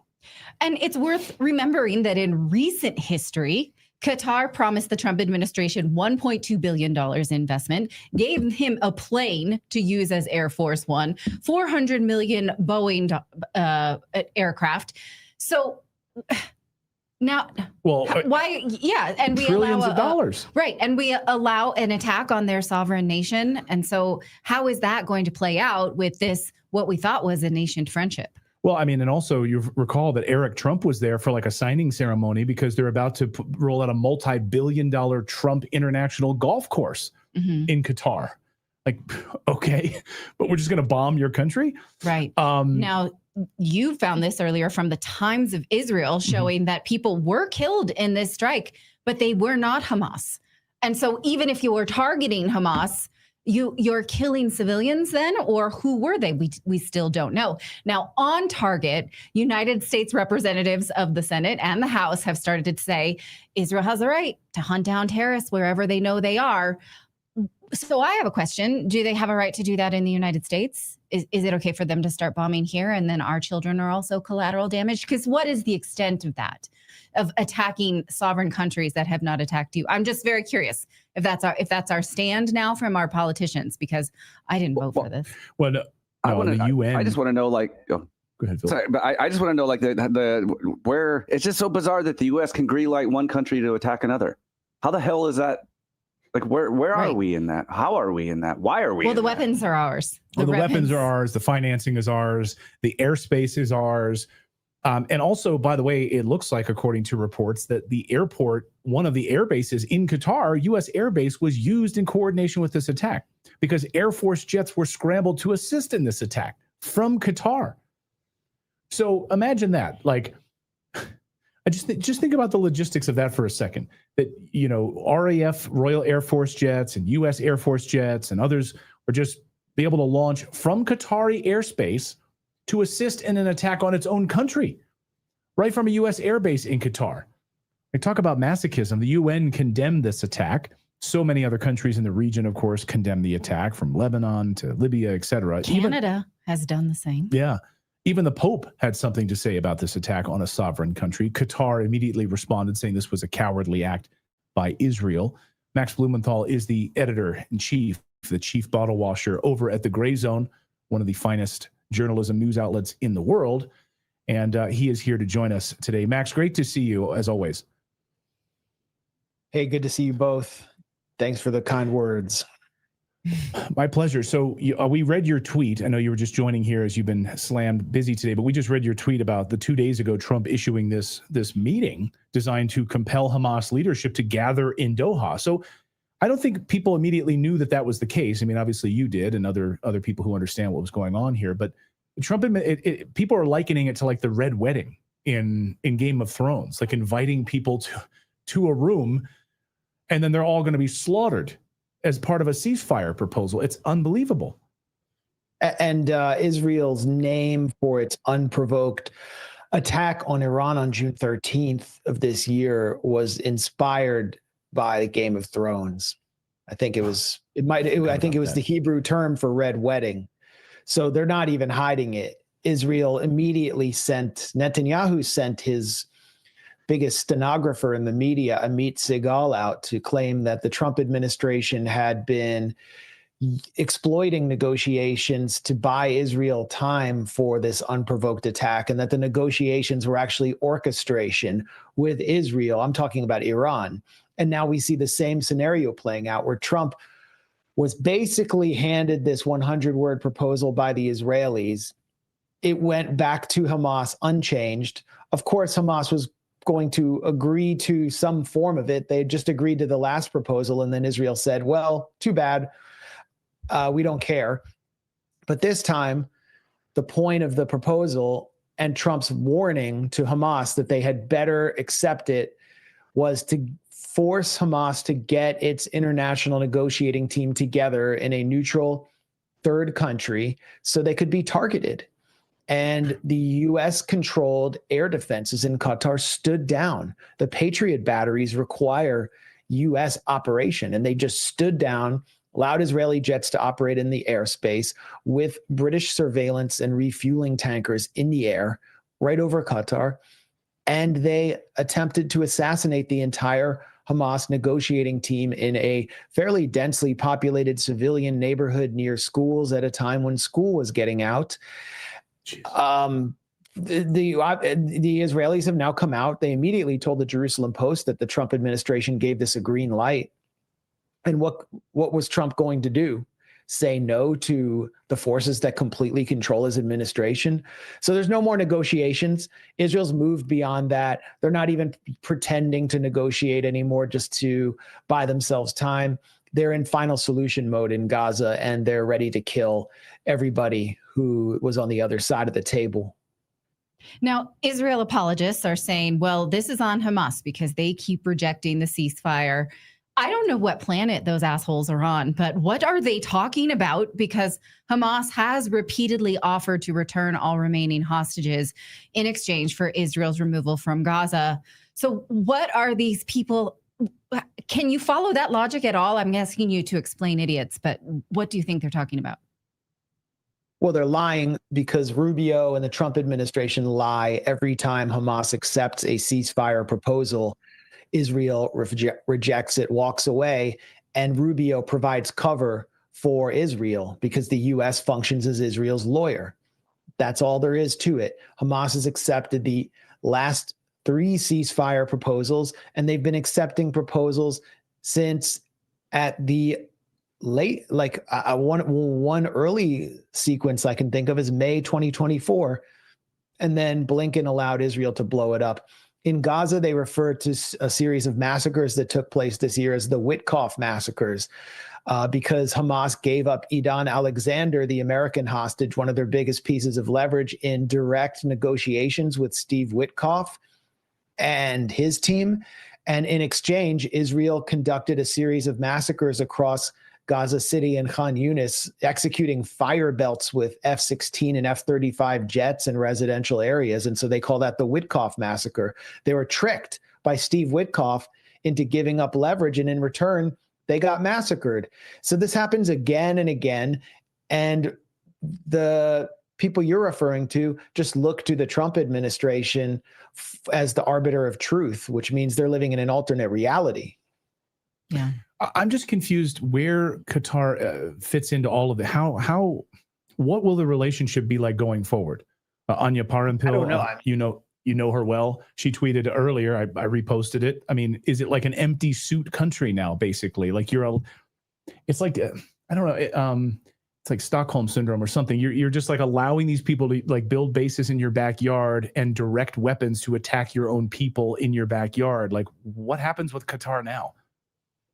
Well, Qatar was sort of a series of breakaway families from the monarchic kingdom that was established by the British in Saudi Arabia and in the Persian Gulf area. And so in order to protect themselves as a state, they play sort of oppositional politics. They've emerged as a negotiator. They have 12 active negotiations going. They pump hundreds of millions of dollars into Washington and now the Trump administration to obtain influence.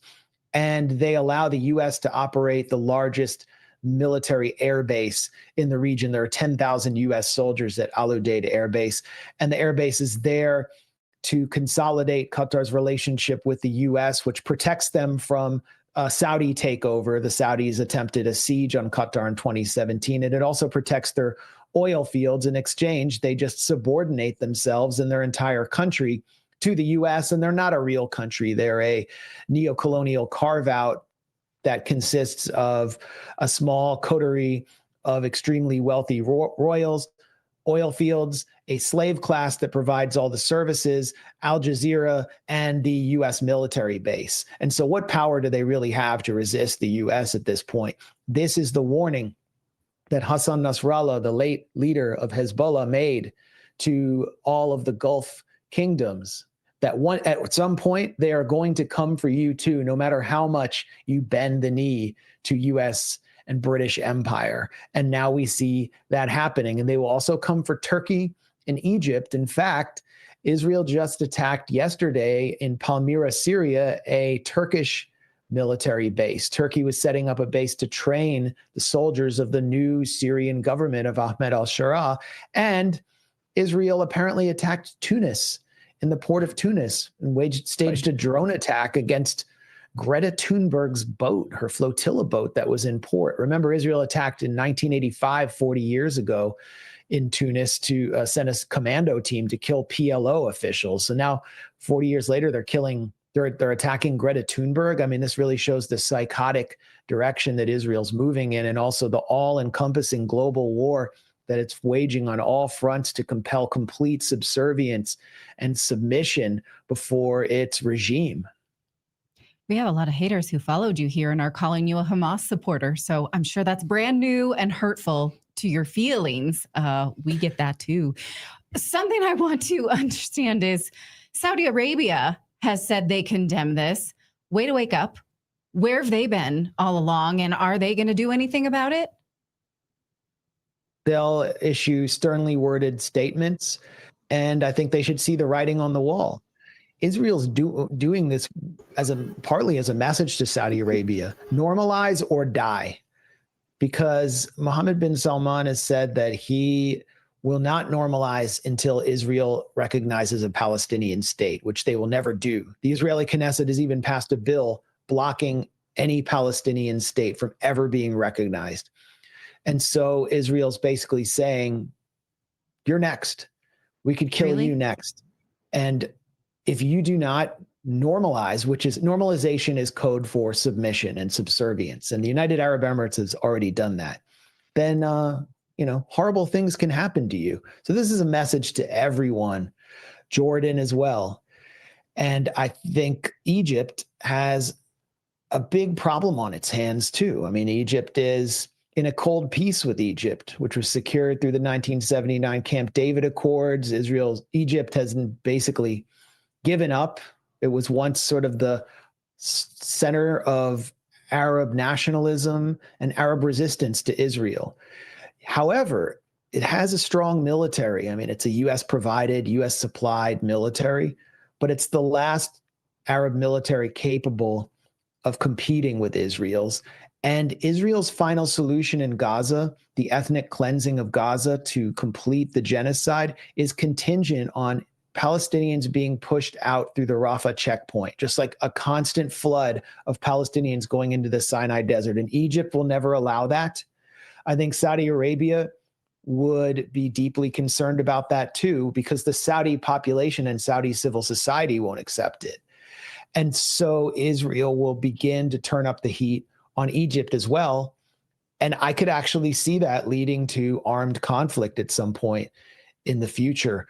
We're witnessing something, a process that I never thought I would see in my lifetime that could actually lead to Israel's demise, but not until after Israel realizes the position it's seeking as regional hegemon.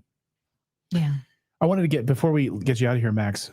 Well, first of all, people are questioning this Greta Thunberg story, and I want to allow you to respond to it. But earlier we saw there was video released, I don't know if you are aware of it or not, that it looks like there was a flare launched from her own boat, so that maybe there was no attack at all. I don't know the full context of this flare and the full video, but anyway, we can comment on that. I don't know if you've seen that updated video about this flare. And then I also want to get your take on this influencer campaign. Before you joined us, I sort of laid out how there's a number of different organizations, one of which we highlighted here, 365 Israel 365 Action, which has been sending out emails to journalists or influencers online. I shouldn't say journalists, inviting them to Israel to go around to different sites and go to different operations at the Gaza border and see all of this sort of stuff. Then they'll have lunch, they'll have breakfast, they'll have a barbecue with IDF soldiers at 6 p.m. at night. You can see here's the full itinerary that a lot of these influencers got. There was a whole contingent of influencers that went back in August. And of course, they come back. And once this bombing sort of campaign already starts, then they're immediately online and they're already posting sort of pro-Israel messages. It's not surprising at all. But maybe you can talk about both of these things before we let you go. Well, the passengers on the Samud flotilla, which is heading towards Gaza, where Israel's carrying out a campaign of deliberate starvation to force the population into concentration camps and then out of Gaza in a open plan for ethnic cleansing and genocide, currently bombing the largest residential buildings in the Gaza Strip, including buildings that I've been in where no Hamas was present in order to deny any living space to the population in Gaza. The flotilla that's moving towards Gaza via Tunis to disrupt this Holocaust and expose it as well was going to be targeted at some point by Israel. And there's a precedent here. We're not just talking about the 2010 assault on the Mavi Marmara, the Turkish flotilla ship in the Mediterranean and international waters, in which 9 passengers, including 1 American citizen, were massacred by Israeli commandos from the Shayatet 13 Naval Division. But the following year, in a Greek port, Shayatet 13 disabled and sabotaged a flotilla boat using underwater frogmen teams. So this has happened before, and it wouldn't be surprising if it's happened now. And Itamar Ben-Gvir, the crazed ethno-supremacist fanatic who is Israel's security minister, has said that he will define all flotilla passengers as terrorists. Basically, activists are terrorists. This is why Israel's massacring journalists openly in the Gaza Strip. Journalists are terrorists. Everybody's terrorists. The Venezuelan government are narco-terrorists. Anyone that the messianic gangster regime that spans from Tel Aviv to Washington opposes is a terrorist. And so it would make sense that they attack this boat. And I'll be looking for more information on that.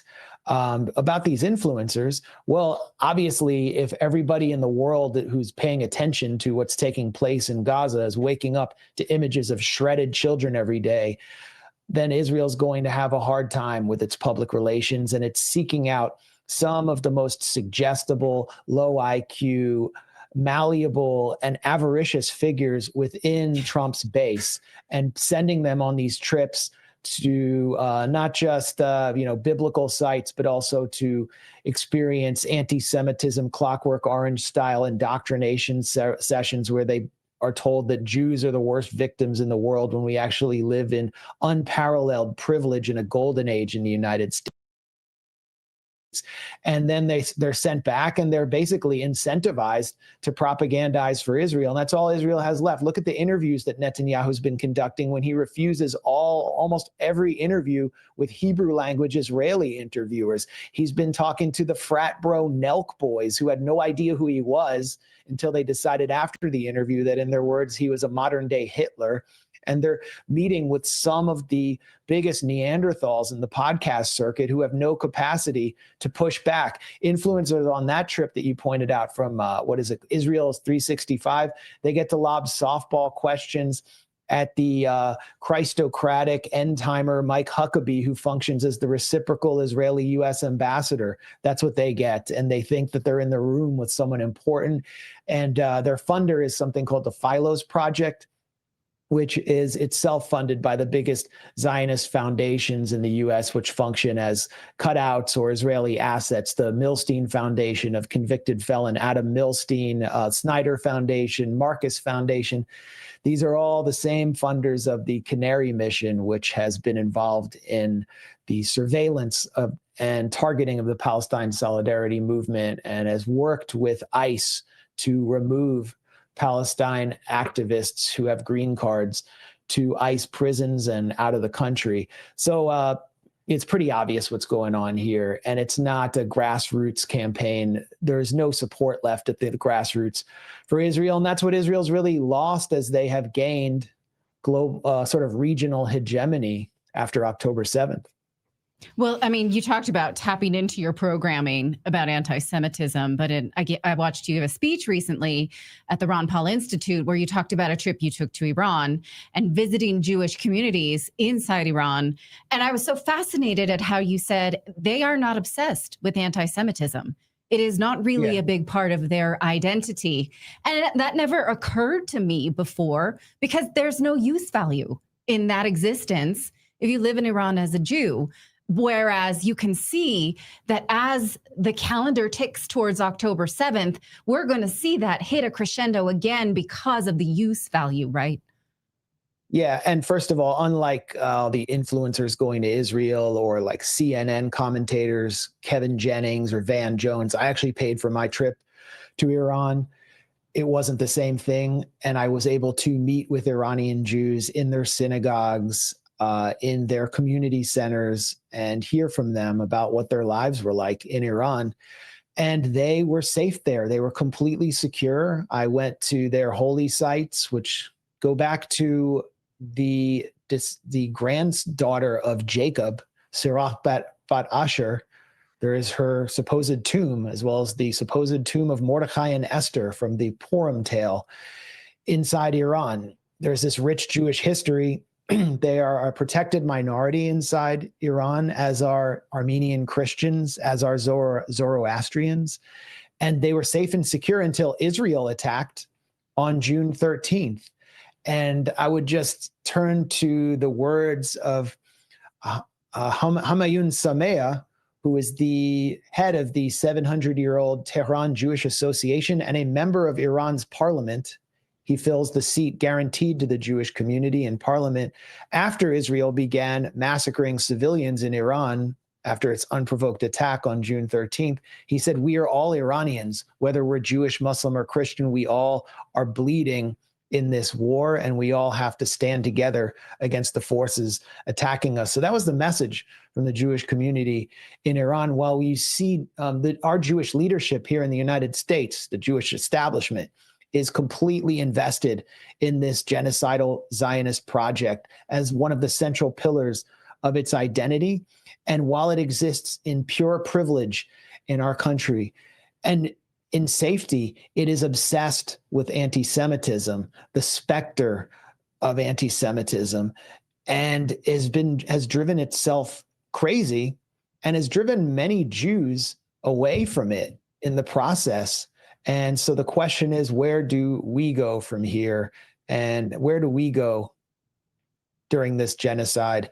And I think where we go is where everybody else goes, where humanity goes, which is to oppose this oppressive Zionist regime, which is not just carrying out genocide in Gaza, but poisoning our own societies and spiritually destroying Judaism.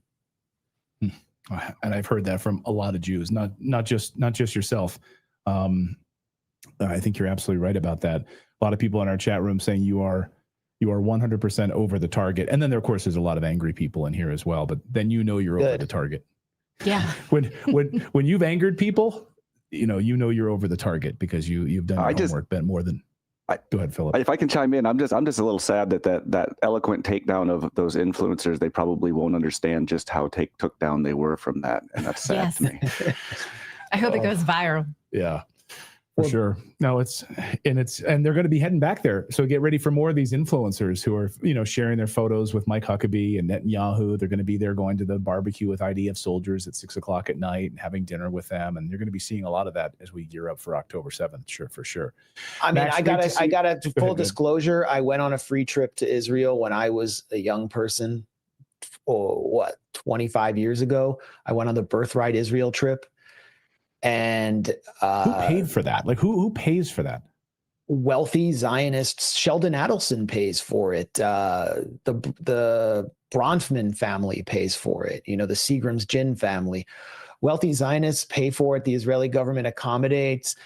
And I can talk about it for an hour, but what I would say is that they aim to build a lifelong connection between you and Israel. And they did that with me, just not in the way they wanted. Yeah. Right. Because I actually stepped out in the street and saw a reality they were trying to hide from me. All right. Yeah. You're not alone in that. Yeah. I mean, witnessing what they've been doing. Yeah.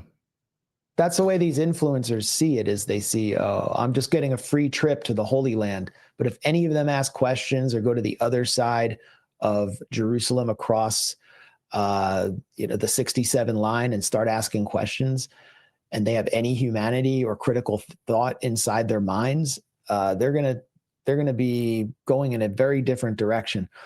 Unfortunately, Israel's good enough, sophisticated enough that it knows to choose the lowest IQ individuals and filter out people with critical faculties. Right. Or young people. I mean, it's hard when someone's looking for their identity as a young person. So I understand that. Yeah, I could say more, but I'll leave it there. Yeah, we could talk for another hour. Most young people aren't falling for it. Most young people aren't falling for it. The kids are all right. Yeah. Yeah. I mean, there are still, Jewish camps in the United States are still run by IDF soldiers. They still pledge allegiance to Israel every single day. This still happens. Yeah, I mean, in the United States. Yeah, that's an unbelievable story. I mean, it's just that you have these IDF camps in the United States, summer camps, where these kids go and they pledge allegiance to Israel first thing before they start their archery or whatever else they're going to do that particular day. And we know firsthand.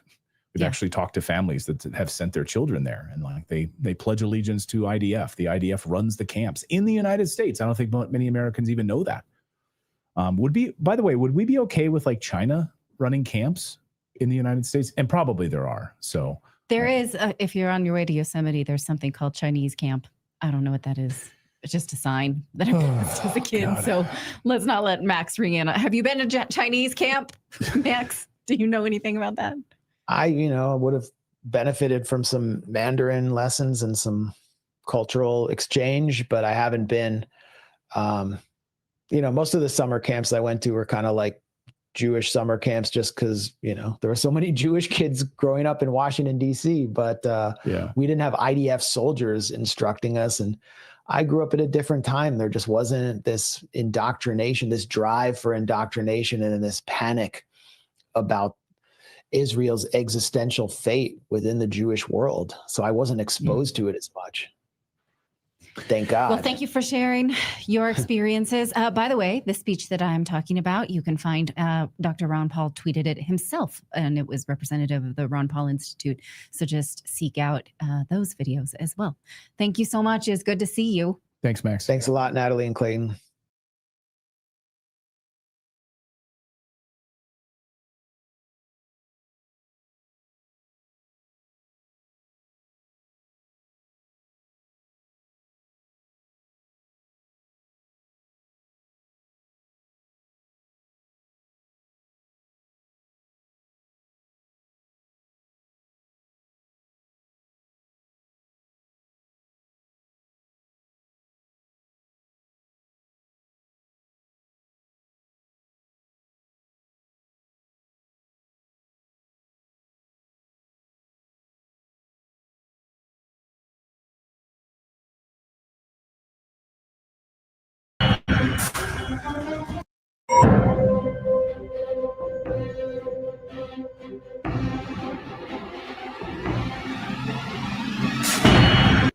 I seen this and thought this was very important. The news should be reporting it. I am Corfield TV News. The other fake news don't want y'all to know. For the first time, China sends floating oil facility to Venezuela to help them produce billions in oil revenue. Ship it right to China, which China will secure. This is a major slap in the face to the U.S. Floating oil facility, China just finished. There won't be no sanctions in Venezuela. Not using the dollar. Billions in revenue. Also, to go along with the J-10C fighter jets, very advanced missile systems. Ooh, what's going on there?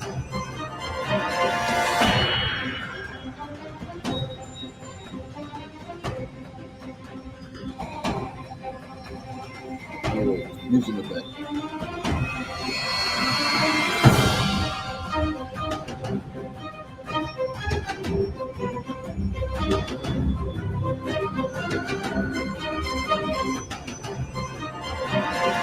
So no oil, I live. No money for Venezuela, I live.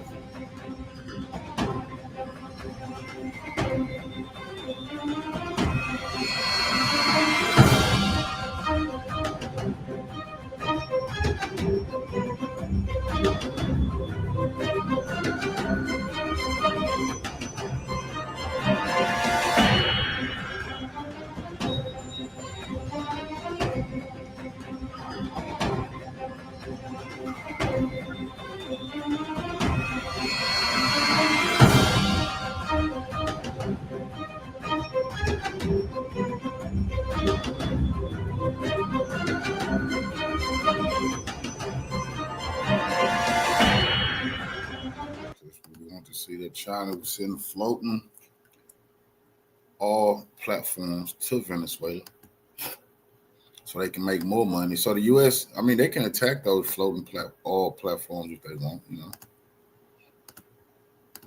But that's not the only thing. What else is China sending?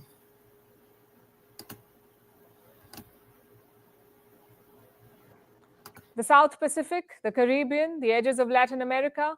For more than a century, this watery expanse has been Washington's backyard. But now a Chinese ship is set to slip into those waters. This is not a destroyer or a carrier. This is a hospital ship. It is called the CNS Silk Road Ark. On the face of it, it looks harmless, a floating ship making goodwill stops. But the timing is suspect. As we speak, the US and Venezuela are engaged in a standoff, and now China is making an entry. So how is China involved here? What is their role? What is the message they're trying to send? Tonight, we'll break it down, starting with what we know about this Chinese ship. It was commissioned in 2024. It is basically a hospital ship. It has spent years zigzagging across Africa and Asia, treating tens of thousands of patients. In early September, it left for a new mission, the Harmony 2025 mission. As part of this, the ship will travel to South Pacific and Latin America. And what's the purpose?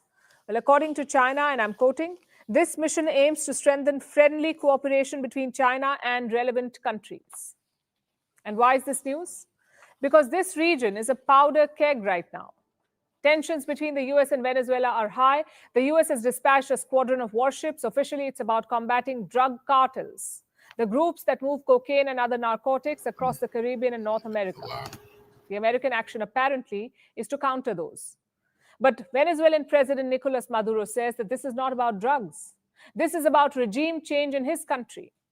He has called the American warships a threat. He says Washington is trying to destabilize his government.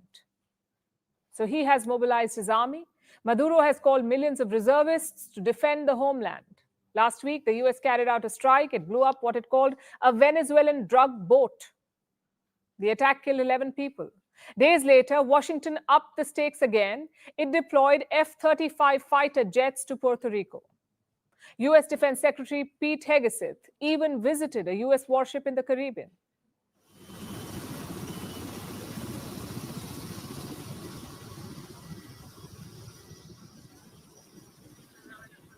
to the sailors.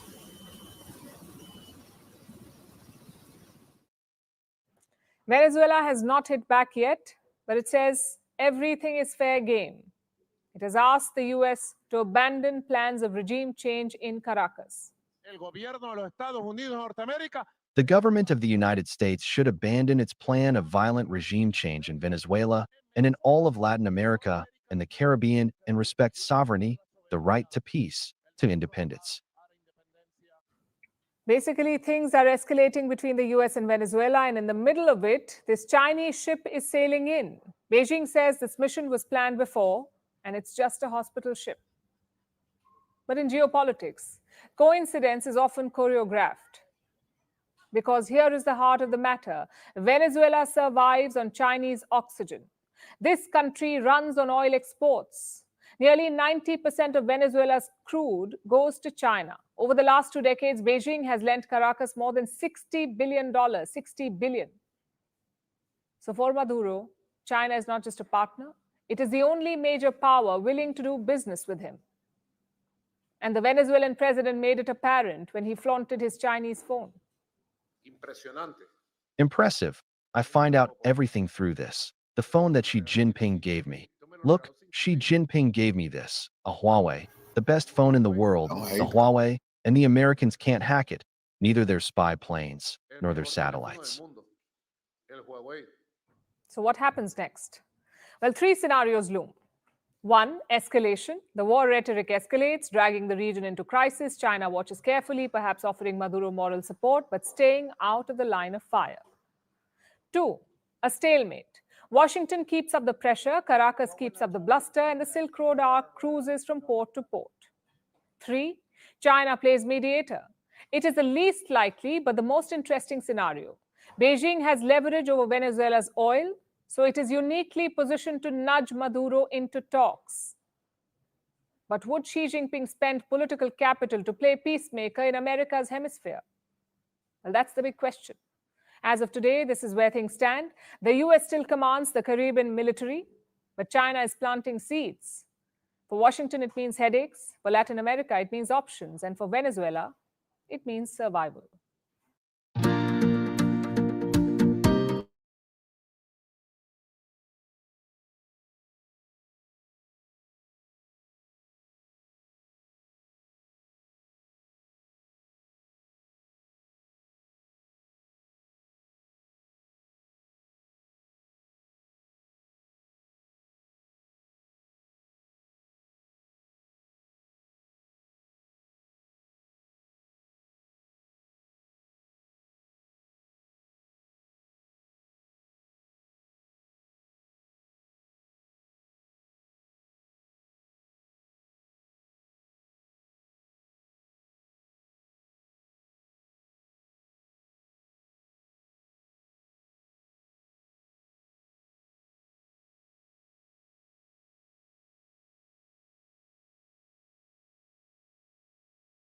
Regime change. For decades, the United States has tried to overthrow Venezuela's revolutionary left-wing government. And there are a variety of reasons for this. First of all, Venezuela just so happens to have the largest oil reserves on Earth, and U.S. fossil fuel corporations want to get access to those oil reserves.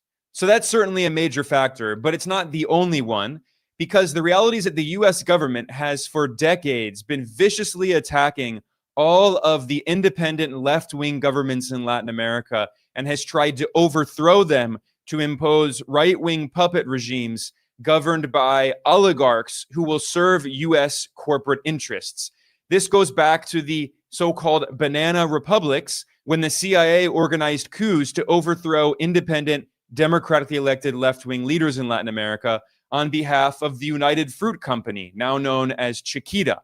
This is what happened in 1954 when the CIA overthrew Guatemala's democratically elected left-wing leader, Jacobo Arbenz, who was not a communist. He was simply a left-wing nationalist who wanted land reform. He wanted to give land to landless peasants, to farmers, to help them have a better life. And this angered U.S. corporations, so they overthrew his government.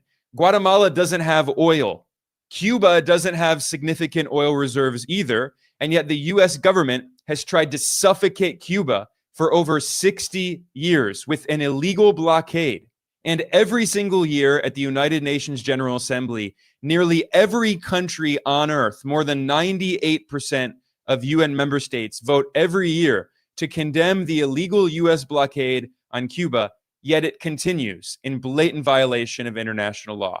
So this is not just about oil. Of course, oil is part of the story, but this is an attempt by the US empire to impose its hegemony on Latin America and overthrow all of the independent progressive governments. And this is especially the case today because we are in a new Cold War. The United States is now waging Cold War II against China. And the US wants to prevent all countries in the region from having close ties with China and also Russia. And Venezuela's revolutionary government is closely allied with China and Russia and also Iran. So the US government has launched many coup attempts in Venezuela, and the Donald Trump administration has started yet another coup attempt to try to overthrow Venezuela's president, Nicolas Maduro. And in order to do this, the Trump administration has fabricated some absurd lies, claiming that supposedly it's fighting drug cartels, which is completely ridiculous. Today, I'll look at the evidence showing how the Trump administration is lying to justify yet another coup attempt.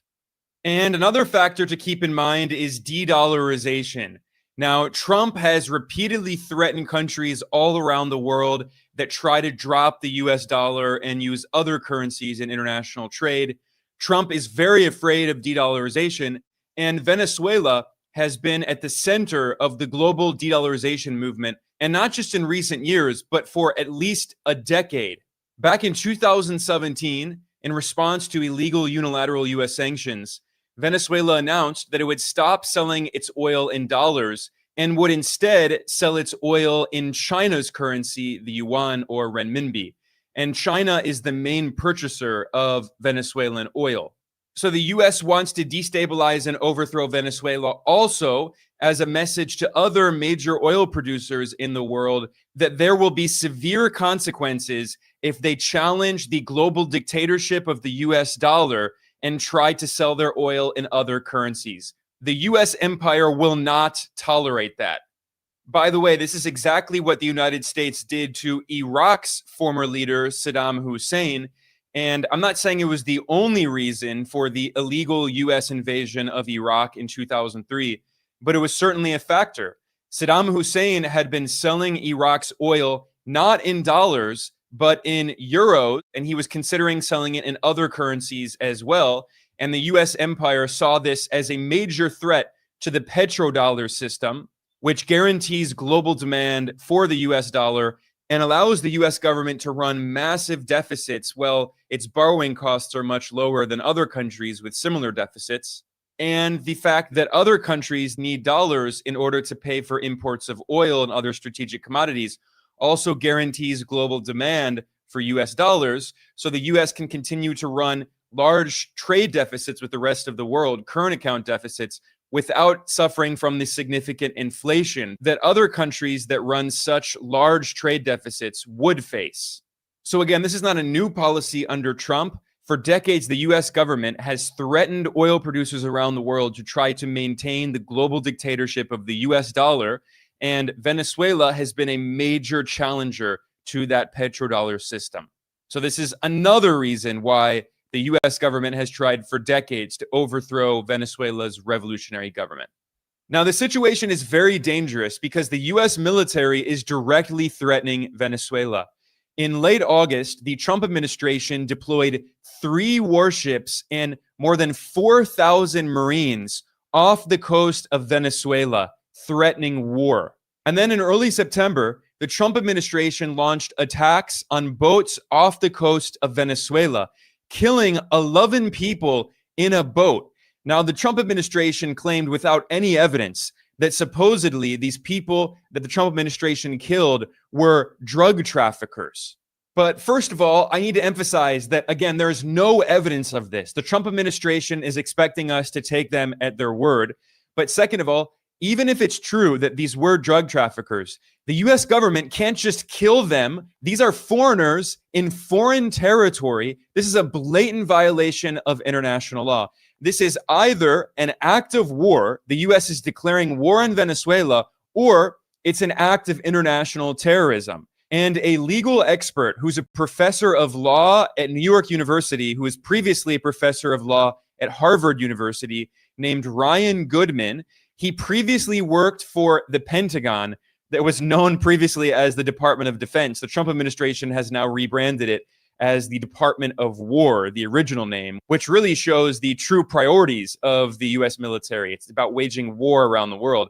But anyway, this former Pentagon lawyer from Harvard, Ryan Goodman, explained on Twitter that this is either murder or a war crime under international law that the Pentagon considers applicable. Even if these people were supposedly part of a drug gang, again, where there's no evidence of that, this drug gang that Trump is claiming they were part of, Tren de Aragua, is not recognized by the United Nations and international law as a terrorist organization, like a group like Al-Qaeda. So the US can't just kill these people. So again, it's either a war crime and an act of war, or it's international terrorism.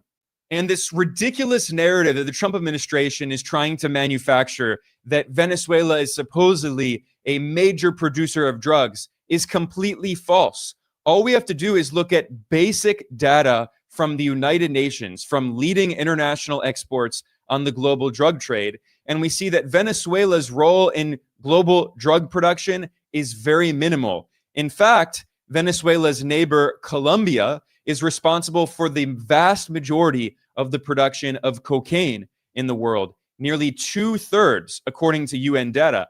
And it's not a coincidence that Colombia is historically the closest US ally in Latin America. In fact, the multimillionaire right-wing former president of Colombia, Álvaro Uribe, who has historically been one of the closest US allies in Latin America, he has been closely linked to drug cartels for decades, and US intelligence agencies have known this, and yet the US government strongly supported Uribe when he was the president of Colombia. In Orwellian fashion, Washington claimed that Uribe was helping to fight the so-called war on drugs, while in reality, this political leader of the right wing in Colombia, the most powerful politician in the country, was working very closely with the infamous Medellin cartel, led by his longtime friend, Pablo Escobar, the most notorious drug dealer in history.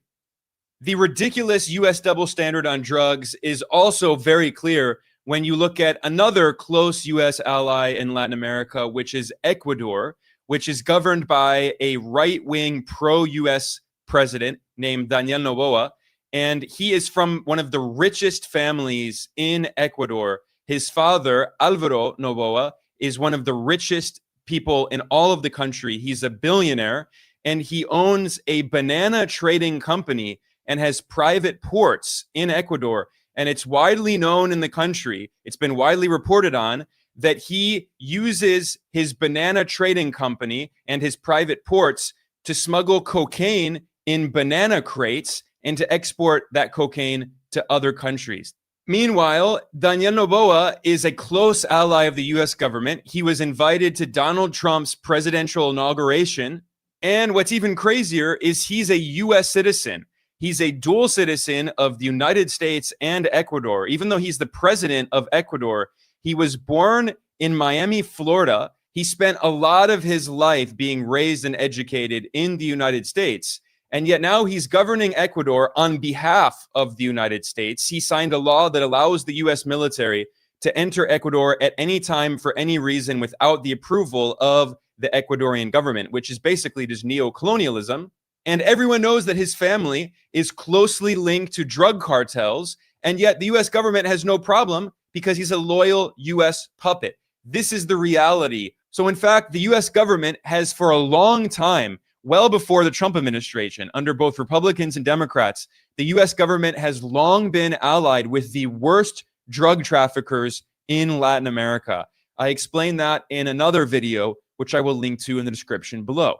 So it's not Venezuela that's responsible for cocaine production. It's Venezuela's neighbor, Colombia. And then the second biggest producer is Peru, another longtime U.S. ally in the region with a right-wing government. And the third biggest producer is Bolivia.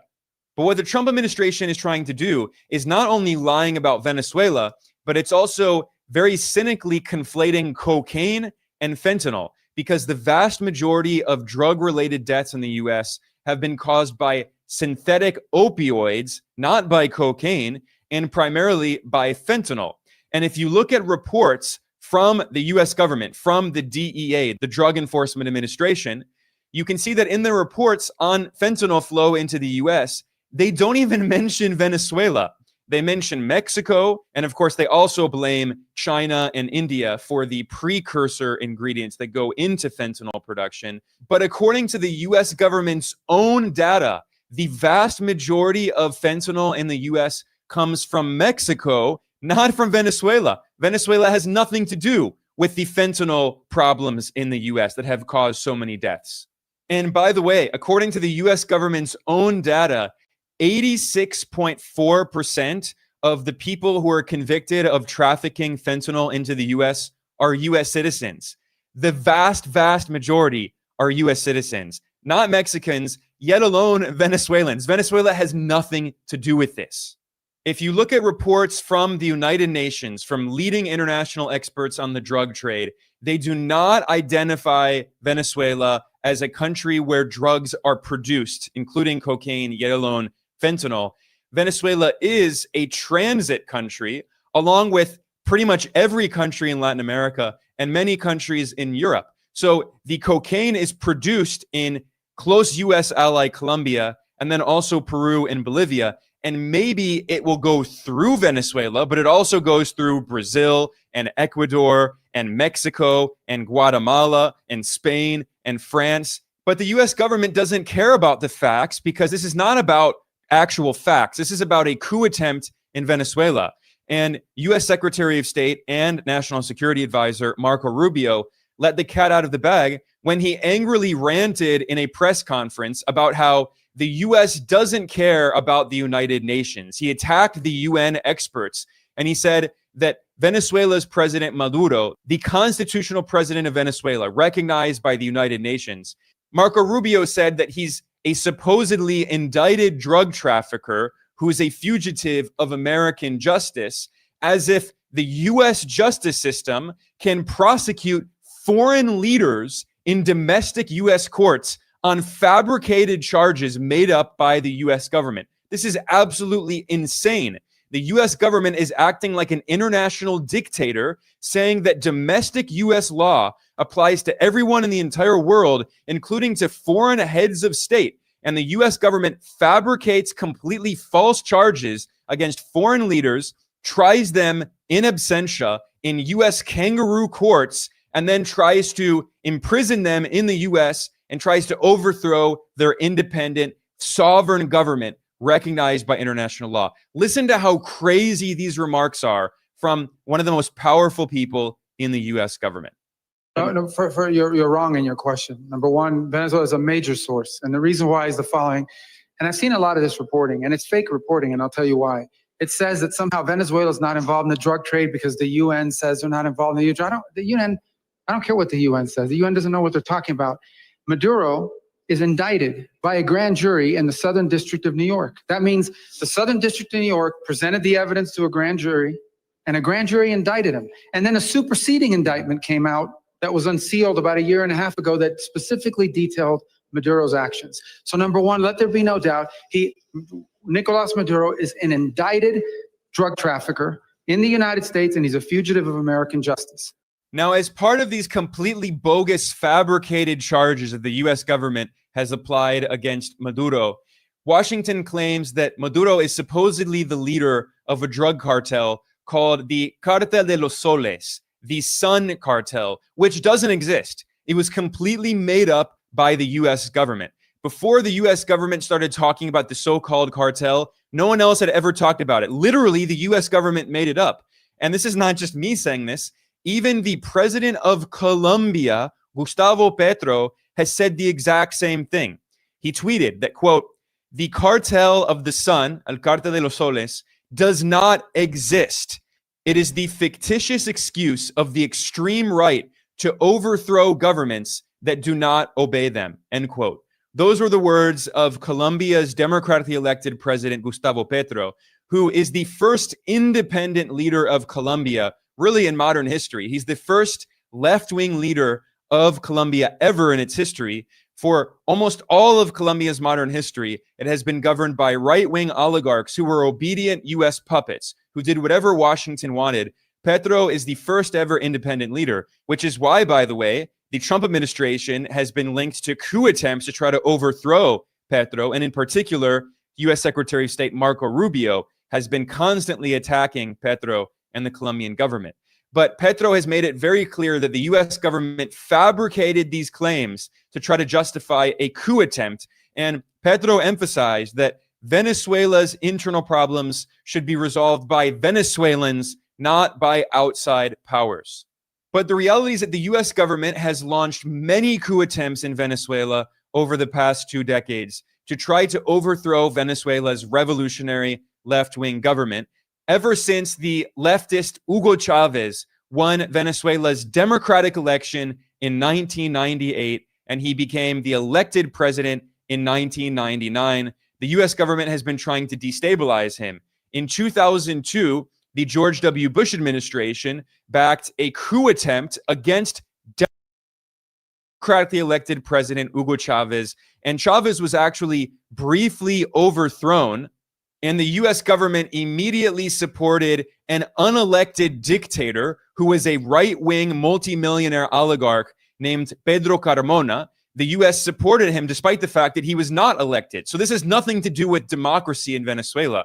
The U.S. government has been the principal enemy of democracy in Venezuela for decades, trying to overthrow Venezuela's democratically elected government many times to try to put in power right-wing oligarchs who will serve the interests of U.S. corporations, especially oil corporations.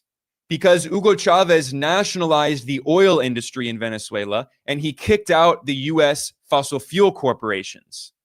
And the U.S. backed many coup attempts against Chavez when he was president. And then he died in 2013. And Chavez's successor from the United Socialist Party of Venezuela was Nicolás Maduro, who won the 2013 presidential election. And then immediately after, the U.S. launched another coup attempt, a violent coup attempt, in 2014, in which the U.S. backed these violent coup plotters who tried to sabotage the country, who destroyed infrastructure, who erected barricades and burned down buildings and buses. And then in 2017, they used the exact same tactics, the infamous guarimbas, to launch another violent coup attempt.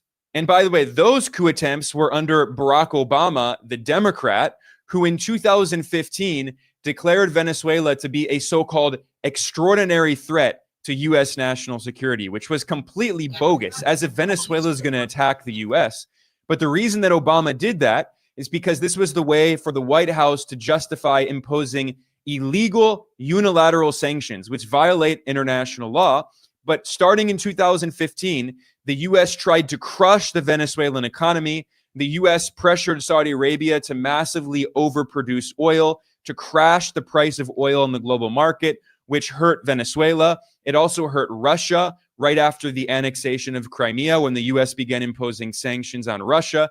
And it hurt Brazil when the U.S. was backing a soft coup against Brazil's democratically elected left-wing president, Dilma Rousseff from the Workers' Party, which helped to put the far-right leader Jair Bolsonaro in power. And by crashing the price of oil in the global market, the U.S. also hurt Iran and tried to force Iran to the negotiating table to sign the Iran nuclear deal, which the Obama administration did, and then the Trump administration withdrew unilaterally from this international agreement in violation of international law. So Venezuela has been at the heart of this U.S. geopolitical strategy to try to crush independent countries and rivals, to impose U.S. hegemony on the entire world. And in the case of Venezuela, Obama started imposing sanctions on Venezuela. And then when Trump came in as president in his first term in 2017, he massively expanded those sanctions to try to crush the Venezuelan economy, to prevent Venezuela from exporting its oil. And for 100 years, before Hugo Chavez was even born, before the beginning of the Bolivarian Revolution, Venezuela has been a petrostate. The vast majority of government revenue for many decades has come from oil exports. Imagine what would happen if the US put an economic blockade on Saudi Arabia. The Saudi monarchy would probably collapse in a week or two, whereas the Venezuelan government has only been able to hold on because there still is popular support for the Bolivarian revolution, which for the first time in Venezuela's history used the oil wealth of the country to fund social programs, to build millions of housing units for poor and working class Venezuelans, to fund free universal education and health care. This is why the poverty rate had massively fallen and economic growth was actually very healthy until the US began imposing massive sanctions on Venezuela and when it collapsed the price of oil in the global market for geopolitical reasons. And this was part of an economic war to destroy Venezuela's economy. And in fact, the U.S. Energy Information Administration, the EIA, publicly boasted about how Venezuela's oil production collapsed because the sanctions prevented Venezuela from exporting oil. Many foreign countries and companies were afraid of doing business with Venezuela because of the fear of secondary sanctions, just like many countries and foreign companies are afraid of doing business with Cuba out of fear of secondary sanctions applied by the U.S. government. So Venezuela's oil output collapsed. Venezuela also could not import the technology that was needed to update and modernize and repair its oil infrastructure because of U.S. sanctions. And the leading United Nations expert on sanctions, known as the Special Rapporteur on Unilateral Coercive Measures, Alina Duhan, published a report for the UN in which she estimated that due to the illegal U.S. sanctions on Venezuela, the Venezuelan government lost over 99% of its revenue. This was a brutal economic war to crush Venezuela to try to overthrow its government. And then in 2019, Trump launched another blatant coup attempt in which he appointed a little-known right-wing opposition politician named Juan Guaido as the supposed president of Venezuela, despite the fact that Guaido never had participated in a presidential election. He had not won a single vote to be so-called president.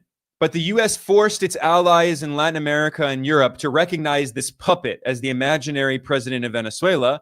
And Trump's neoconservative national security advisor during his first term, John Bolton, later admitted in a CNN interview that it was a coup attempt. He, in fact, boasted about how difficult it was to organize this failed coup attempt in Venezuela. One doesn't have to be brilliant to attempt a coup. I disagree with that. As somebody who has helped plan coup d'etat, not here, but other places, it takes a lot of work. I do want to ask a follow-up.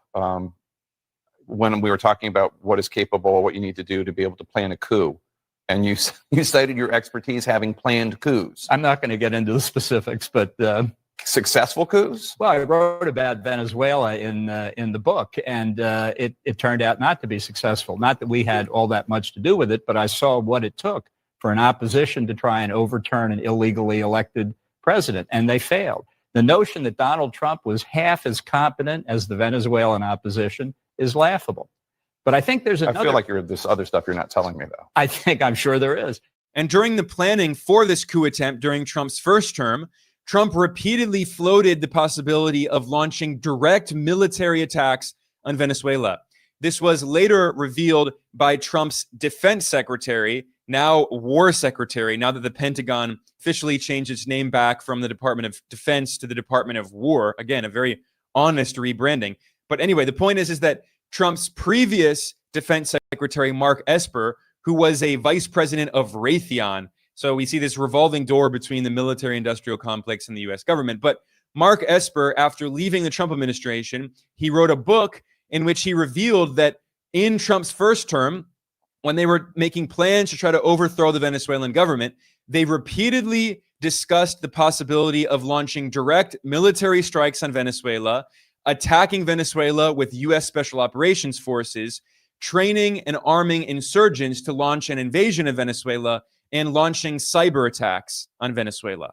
And in fact, there was a failed US-backed invasion of Venezuela in May 2020, which was known as Operation Gideon, in which dozens of Venezuelan and Colombian mercenaries who had been trained by US-backed forces in northern Colombia, and then they launched this failed invasion, and they were led by 2 former US Army Special Operations Forces, but they were caught by Venezuelan fishermen who were part of a union who support the left-wing Venezuelan government, and they told the authorities, and these invaders, backed by the US government, were caught and imprisoned by Venezuelan authorities, and their invasion failed.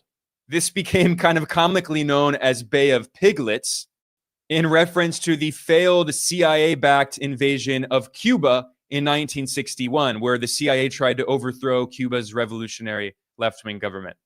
And later, people involved in this operation admitted to Vice News that the CIA was involved in this failed invasion of Venezuela in May 2020.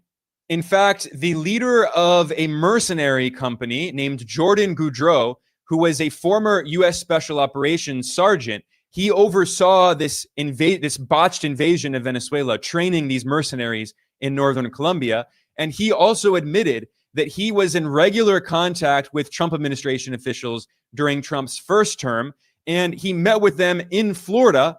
However, after the invasion failed, the US government washed its hands of everyone involved. And the Trump administration said, oh, we don't know who this guy Jordan Goudreau is. We had nothing to do with it, which is obviously how the CIA has always worked. When their operations fail, they just abandon their puppets and say, we don't know about this. It's called plausible deniability. This is why Jordan Goudreau was so angry that he publicly lashed out against the CIA and the FBI. And he said, what's the deal? You were supporting us as we tried to invade Venezuela, and now that the operation failed, you screwed me. And he was screwed by the first Trump administration. So this is not new. The Trump administration already tried a failed invasion of Venezuela using mercenaries. But now what Trump is trying to do in his second term is he's launching yet another coup attempt in Venezuela. But this time, he's cutting out the middlemen. He's not using mercenaries and foreign forces and the CIA. He's using the U.S. military directly to attack Venezuela, to try to destabilize Venezuela. The goal is very simple. It's to overthrow the Bolivarian revolution, like the U.S. has tried for decades to overthrow the Cuban Revolution and the Sandinista revolution in Nicaragua. Now, I should add a quick note for people who might be confused. They say, wait, why is Venezuela's revolution called the Bolivarian Revolution? What does it have to do with Bolivia? Well, it's named after Simón Bolívar, who was the revolutionary general who in the 19th century created an army to successfully defeat and expel the Spanish colonialists, the Spanish Empire from South America. And Bolívar created the modern day states of Venezuela and Colombia and Bolivia. Bolivia is named after Simón Bolívar. And Hugo Chavez was a revolutionary left-wing military veteran, an officer from the Venezuelan military who became a politician. And after he won the 1998 presidential election in 1999, he became president.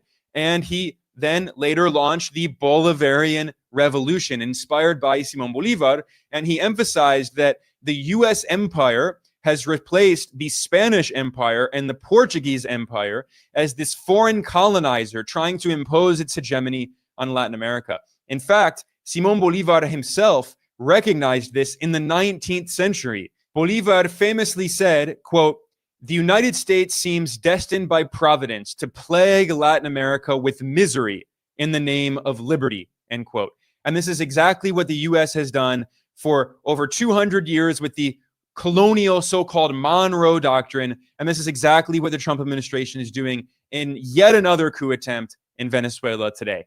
So I want to talk a little bit more about the deceptive tactics and the lies that the Trump administration is trying to use to justify this coup attempt with the absurd false accusations that supposedly the Venezuelan government is led by a drug cartel.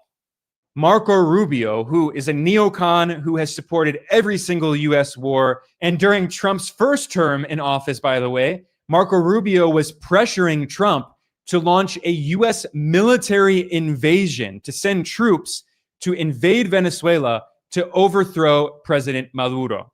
And today, this neocon warmonger is the second most powerful person in the U.S. government after Trump, and he's helping oversee another coup attempt in Venezuela. This July, Rubio tweeted, from his official Twitter account as Secretary of State. He said, quote, Maduro is not the president of Venezuela, and his regime is not the legitimate government. Maduro is the head of the Carta de los Soles, a narco-terror organization which has taken possession of a country, and he is under indictment for pushing drugs into the United States, end quote. This is the Secretary of State announcing what is essentially the beginning of yet another coup attempt in Venezuela. Then the next day, on the 28th, the Trump administration increased the bounty on the head of Venezuela's president. So back in Trump's first term, during the coup attempt, the Trump administration put a bounty of $15 million for the head of Nicolás Maduro. Well, this July, in his second term, the Trump administration increased that bounty to $25 million for the head of Maduro. And then, as if that weren't already crazy enough, just over a week later in August, they further increased the bounty to $50 million. This is mafia behavior. This is what mafias do. The US government is acting like a global mafioso. And the hypocrisy of this is really impossible to overstate. Because if you go to Marco Rubio's Twitter account, you can see that Rubio tweeted support for the notorious corrupt right-wing former president of Colombia, Álvaro Uribe, who is very closely linked to drug cartels and worked directly with the Medellin cartel and Pablo Escobar. And yet, literally an hour after tweeting support for this Colombian narco leader, then Marco Rubio retweeted the wanted poster from the DEA calling for the head of Nicolás Maduro. I mean, the double standard is just staring us all in the face. It is incredible. The US government is openly supporting one of the most corrupt, drug-linked leaders on earth while accusing Venezuela's president of supposedly being a narco-terrorist. And I have to emphasize that the US government has not provided any evidence.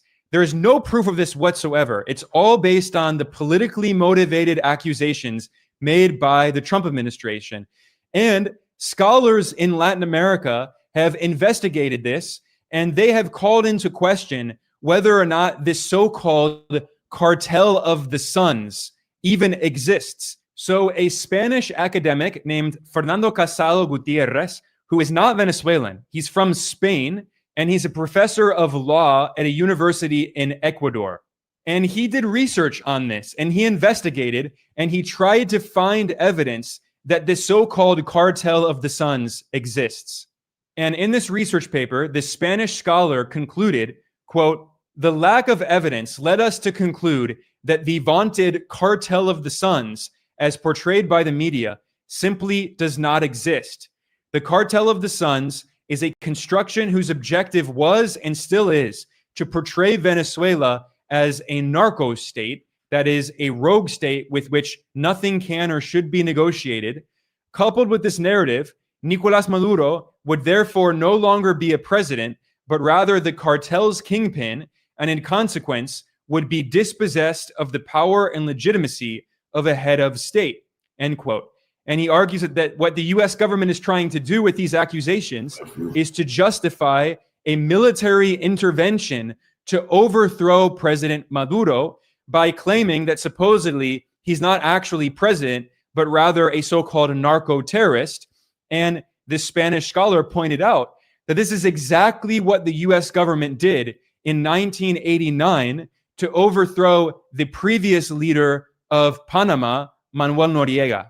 The U.S. invasion of Panama, which was carried out by President George H.W. Bush, Bush Sr., who had been director of the CIA, and he invaded Panama in 1989, it was completely illegal according to international law.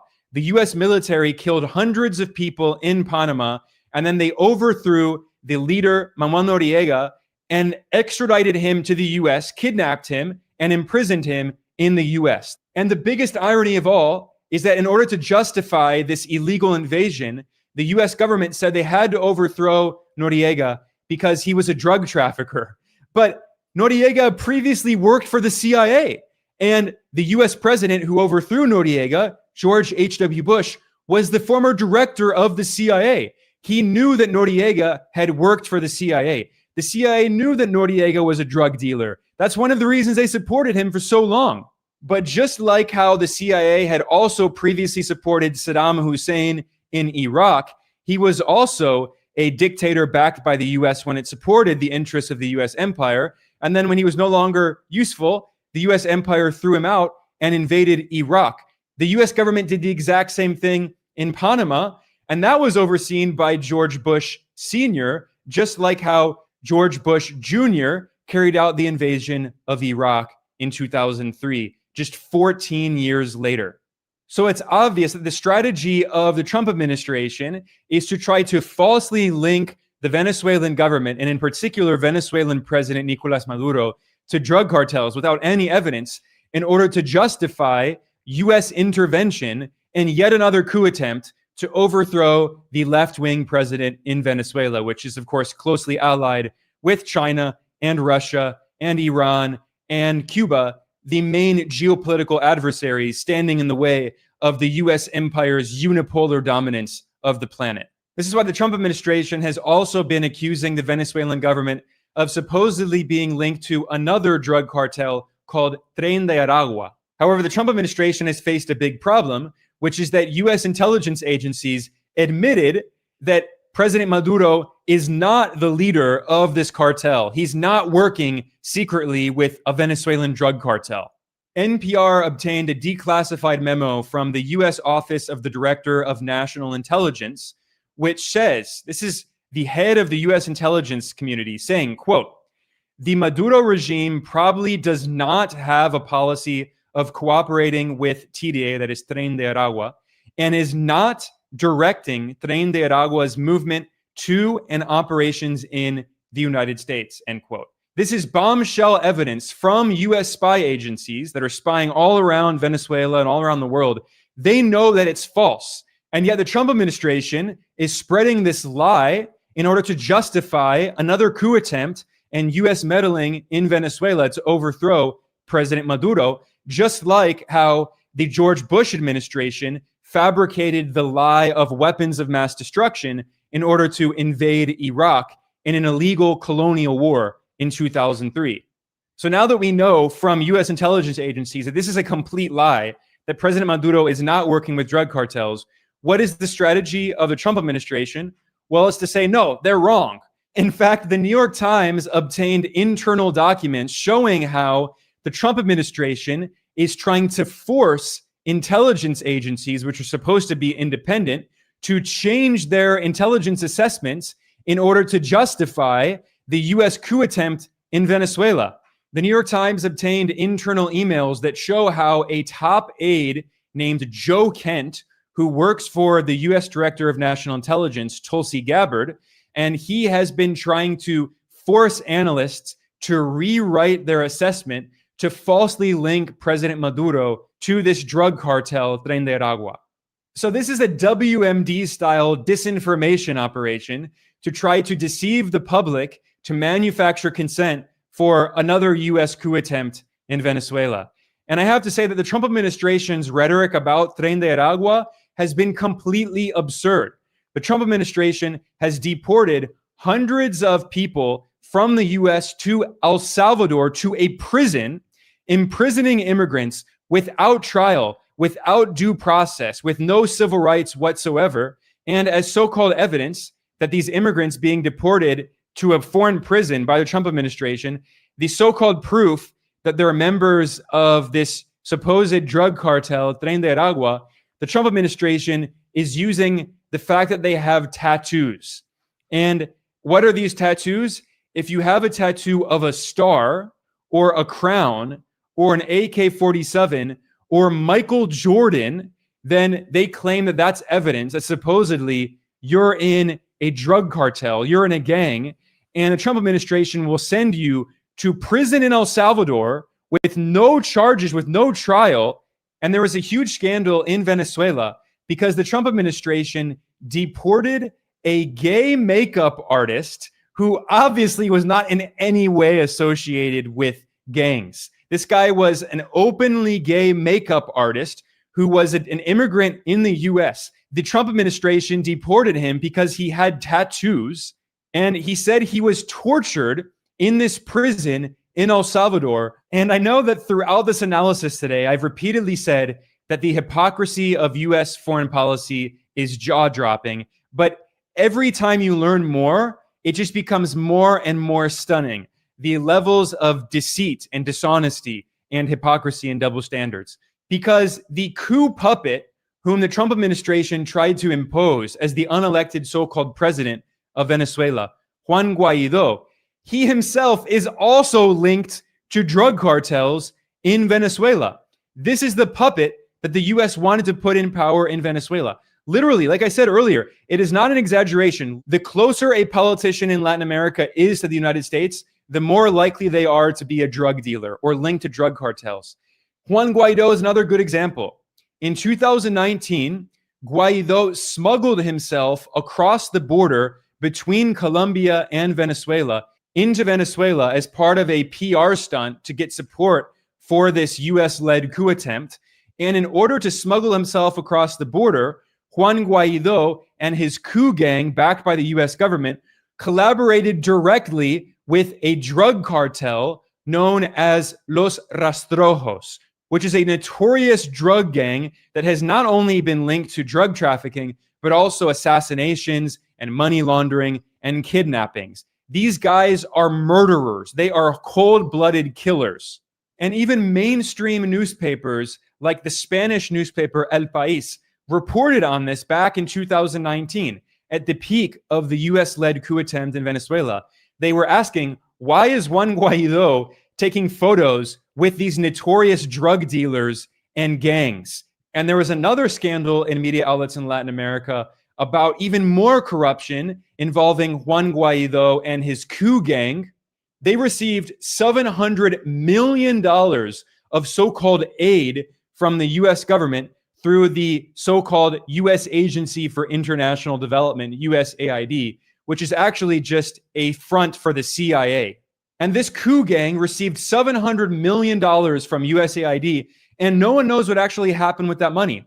All that money disappeared and went into the pockets of these corrupt criminals trying to overthrow the Venezuelan government with the support of the US government. And a lot of that money also probably went to these drug dealers whom they were obviously collaborating with, because these drug dealers are the closest allies of the US empire in Latin America, because these are people who are more than willing to sell out their country and sell out their people and accept bribes and engaged in criminal activity with the CIA, with the DEA, with other US government agencies to carry out coups and regime change operations on behalf of the US empire. There is a perfect word in Spanish for these people. They are known as vendepatrias, which means literally to sell your homeland. These coup puppets like Juan Guaido and these right-wing oligarchs like Álvaro Uribe in Colombia, they are vendepatrias. They sell out their country and work with drug dealers and criminals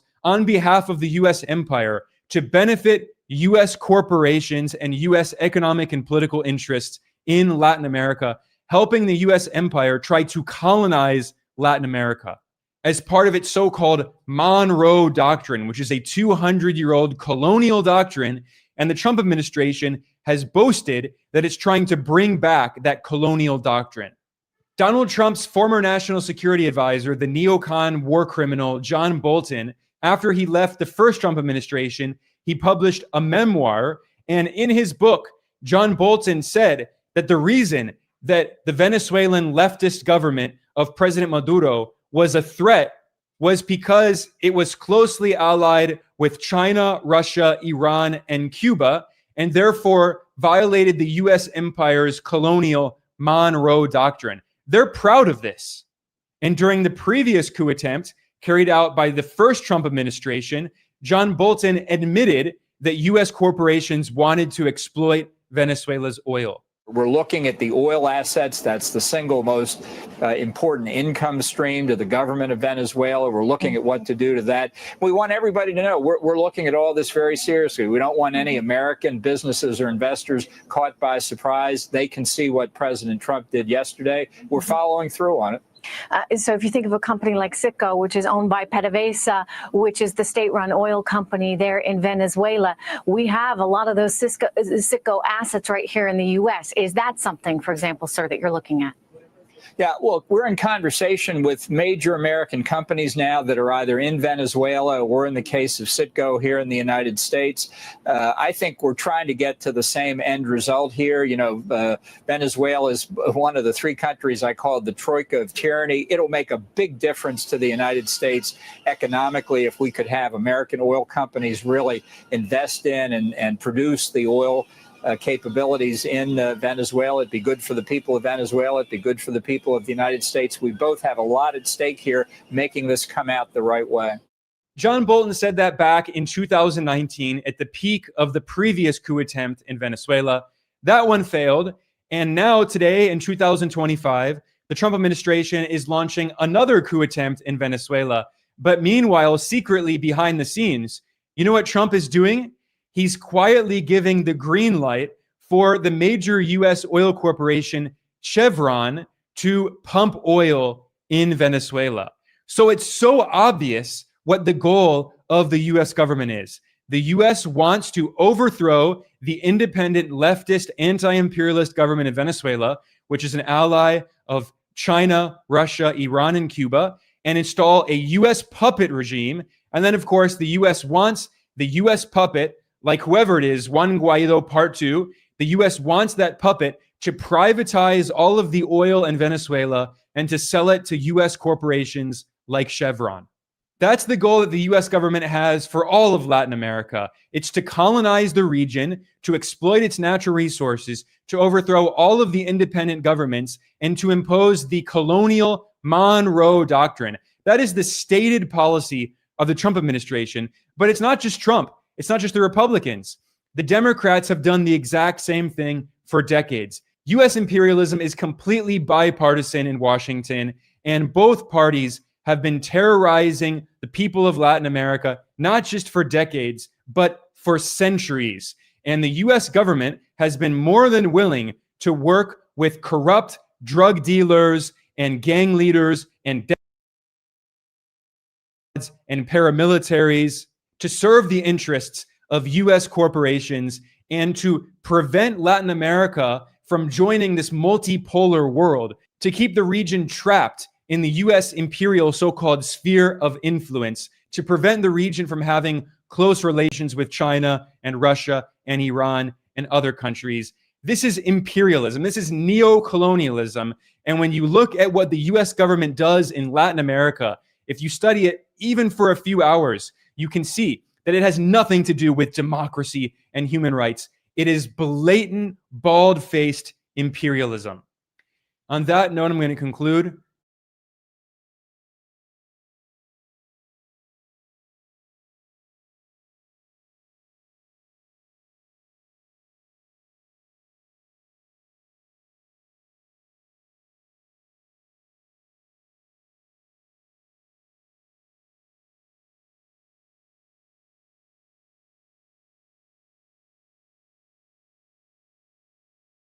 Could China or Russia sink a U.S. aircraft carrier? Moscow recently announced it successfully tested its Zircon hypersonic cruise missile. These missiles are being designed with one target in mind: America's aircraft carriers. What if there was a missile that could take them out in one hit from 900 miles offshore? New information that the Chinese have created exactly that type of weapon. For decades, the United States has relied on its massive aircraft carriers as the ultimate symbols of military dominance. These colossal floating fortresses have sailed across the world's oceans, acting as both a threat and a promise, capable of projecting American firepower anywhere at a moment's notice. But today, the picture looks very different. China has carefully and strategically built a new kind of challenge, one so effective that it could very well end the era of American carrier supremacy with one push of a button. Today's episode will uncover how China plans to end American aircraft carrier dominance with ease. China has risen at a quick pace. Only a few decades ago, its Navy was considered modest compared to America's global reach. But instead of wasting resources trying to match the US ship for ship or fighter for fighter, China focused on something far more intelligent: asymmetric power. It asked itself a simple but dangerous question. Why build an expensive carrier when you can build the weapon that sinks one? The answer came in the form of revolutionary missiles like the DF-21D and DF-26B, weapons designed specifically to strike at the heart of American naval might.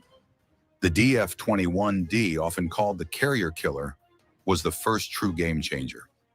Unlike the cruise missiles or torpedoes of the past, this missile comes down from the skies at hypersonic speeds, maneuvering in its final moments before striking with pinpoint accuracy.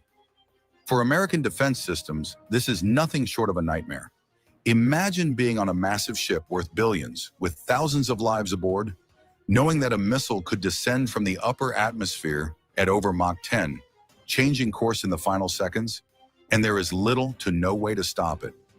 This isn't science fiction, it's the present reality. With a range of more than 1,500 kilometers, the DF-21D pushes American carriers so far from China's shores that their own fighter jets become practically useless. A weapon like this flips the balance of power without China ever needing to match America's fleet size. But Beijing did not stop there.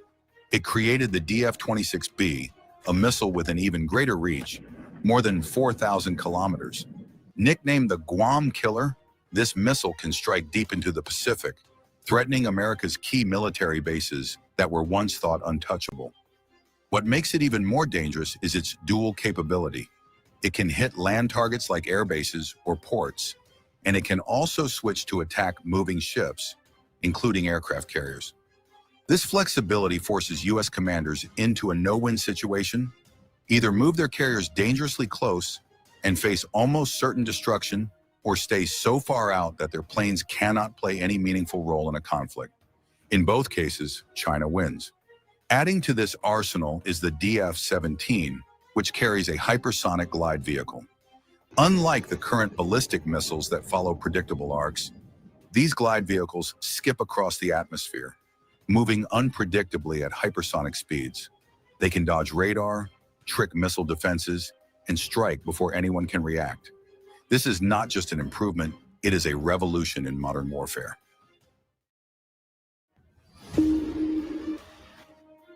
Of course, having powerful missiles is only one part of the equation. To truly threaten U.S. carriers, China also built what is known as a kill chain, a vast network of satellites, radars, drones, and sensors that work together to locate and track enemy ships. The brilliance of this system is in its depth. Satellites orbit overhead, capable of spotting carriers day and night, in clear skies or through thick clouds. Over-the-horizon radars scan across thousands of kilometers, bouncing signals off the atmosphere to detect ships far beyond the line of sight. Unmanned drones like the WZ-8 race across the skies at extreme speeds, feeding live intelligence back to command centers. Even civilian fishing vessels and patrol aircraft can play a role, passing along sightings that add more layers to the picture. All of this information is gathered and processed to provide exact targeting data for the missile forces. The result is that no American carrier can hide. China has essentially turned the Pacific into a transparent battlefield. And then comes the sheer scale of China's missile force. The People's Liberation Army Rocket Force commands thousands of missiles of different types, making it the largest arsenal in the world. In a war scenario, Beijing would not fire 1 or 2 missiles at an aircraft carrier. It would unleash dozens, perhaps even hundreds, from multiple directions. Imagine the overwhelming sight of missiles raining down simultaneously, some diving steeply at hypersonic speeds, others gliding in unpredictable paths, all converging on a single target. Even America's Aegis defense system would be overwhelmed.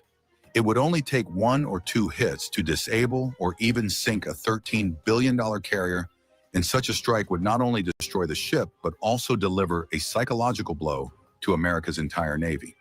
China's motivation for building this capability comes from experience. Back in 1996, during the Taiwan Strait crisis, the U.S. deployed carriers near China's waters as a show of force. At that time, China had no means to stop them. It was a moment of humiliation and a turning point. From then on, Beijing made a vow: Never again would its sovereignty be challenged so easily. That vow gave birth to decades of focused investment, research, and determination, all leading to today's reality where U.S. carriers sail in constant danger if they approach Chinese waters.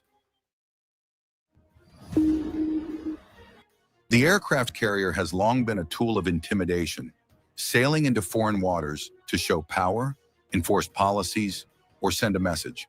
But China's advancements have stripped much of that intimidation away. If American carriers can no longer safely operate near Asia, then their political weight decreases as well. Allies who once relied on the sight of a U.S. carrier for reassurance may begin to look elsewhere for stability. Nations that once feared American intervention now know there are limits. And through this, China gains not just military advantage, but also diplomatic influence, showing the world that it has the means to protect its interests without fear. Another factor that makes this transformation important is China's efficiency. Unlike the United States, which spends a lot of money maintaining bases and massive fleets, China has achieved its advantage through focused spending. A single missile costs a fraction of what a carrier does, yet it can make that carrier useless. It is the perfect example of smart strategy, investing less to neutralize a far more expensive weapon.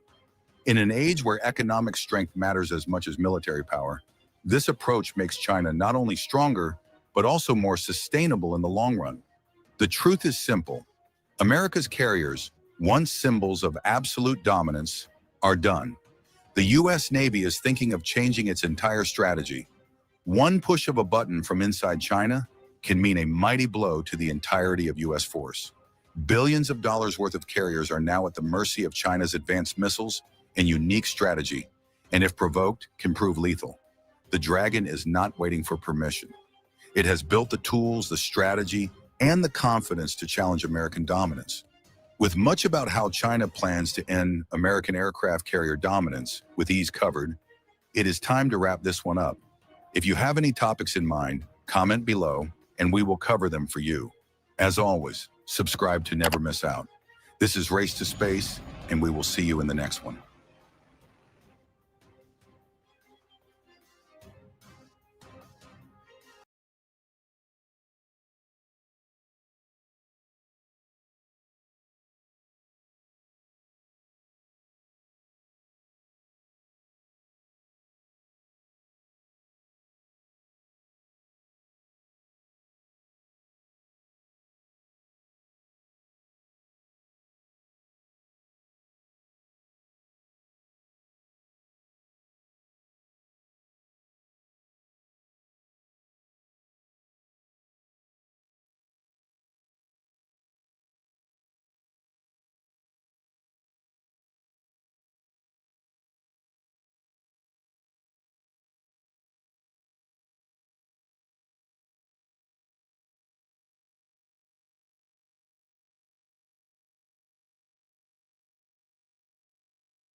On September 7, the 79th United States Secretary of the Treasury, and ardent Russophobe, Scott Bessent, made another provocative statement.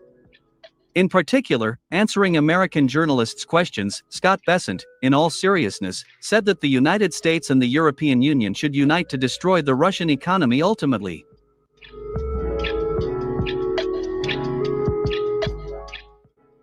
I officially declare that the United States is ready to act together with the European Union against those countries that continue to buy Russian oil and gas. The United States is ready to turn up economic pressure on these countries. However, we need to make sure that the Europeans follow the example of the United States, and also start putting pressure on these countries, United States Secretary of the Treasury Scott Bessent said. Thus, Scott Bessent is urging the European Union leadership to make a highly destructive decision for European countries. To impose heavy tariffs on China, India, Turkey, and several other nations that continue to purchase Russian oil and gas. The destructiveness of this decision lies in the fact that Europe continues to purchase Russian oil through India. The so-called European leaders are forced to take this desperate step in order to prolong the life of the rapidly dying European Union's economy. At the same time, Europeans pretend not to know that the energy supplies coming to Europe are of Russian origin.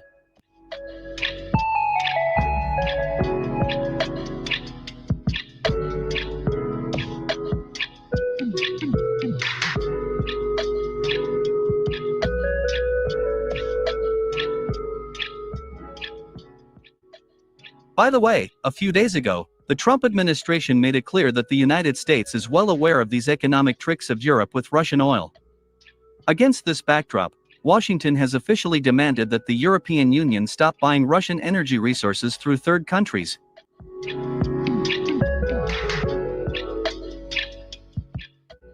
We have a chance to save the Ukrainian army from complete destruction.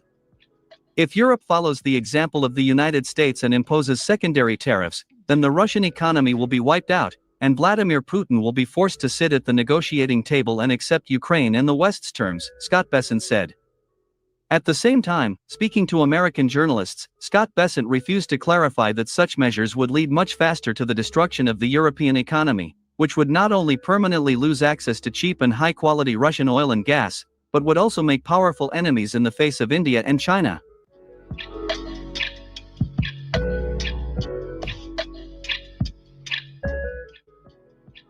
Meanwhile, United States Special Envoy for Ukraine, Keith Kellogg, known for his pro-Ukrainian views, commented on the recent massive Russian missile strike on Ukraine.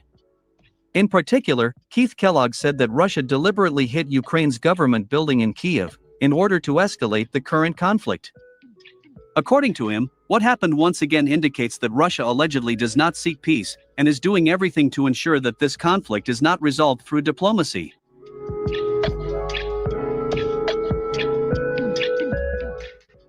My dear truth seekers, let me remind you that last night, the Russian aerospace forces, together with missile units, launched another massive missile strike on objects of the Ukrainian army and NATO forces, located in the Kyiv, Khmelnytsky, Dnipropetrovsk, Poltava, and Odessa regions.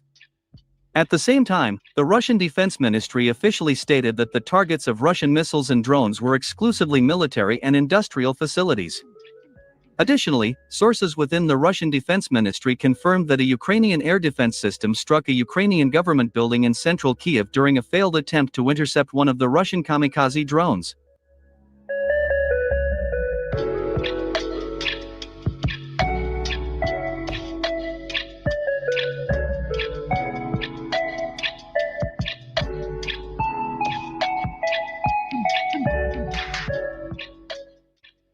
In general, reputable Russian experts and Telegram channels commented favorably on this missile strike on Ukraine, calling it one of the most effective since February 2022. As it turned out, during this missile strike, the Russian military managed to inflict devastating damage on the logistics of the Ukrainian army and NATO forces.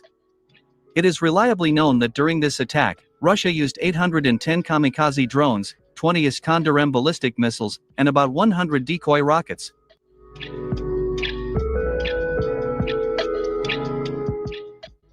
According to independent monitoring services, 150 powerful explosions were recorded on the territory of military airfields such as Starokostiantyniv, in the Khmelnytsky region, Shkolny, in the Odessa region, and Dnipropetrovsk, 40 kilometers from the city of Dnipro. It is well known that NATO uses these airfields as so-called takeoff points for the Ukrainian Air Force F-16 fighters, which are most likely based in Romania and Poland.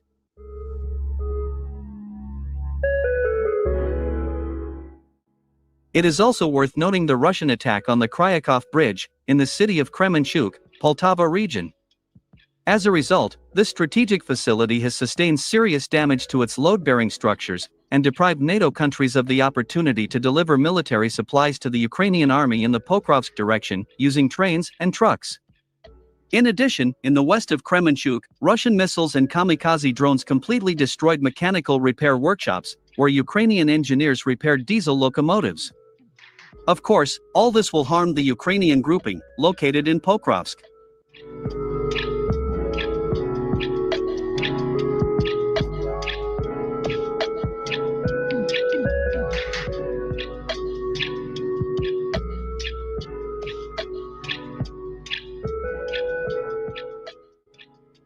And finally, in the Odessa region, in the Adzalik estuary, not far from the settlement of Vizirka, also known as Yuzhny Port, 2 Russian Iskander-M ballistic missiles critically damaged a bulk carrier, which went under the flag of Belize. Later, numerous sources in the Russian Defense Ministry confirmed that this vessel was actively used by the French authorities to deliver Western weapons systems to Ukraine.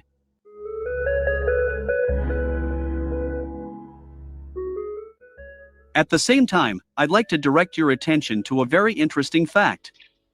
72 hours before the destruction of this French vessel, the Kiev regime, led by Volodymyr Zelensky, put up for sale the most important port infrastructure facility in Odessa.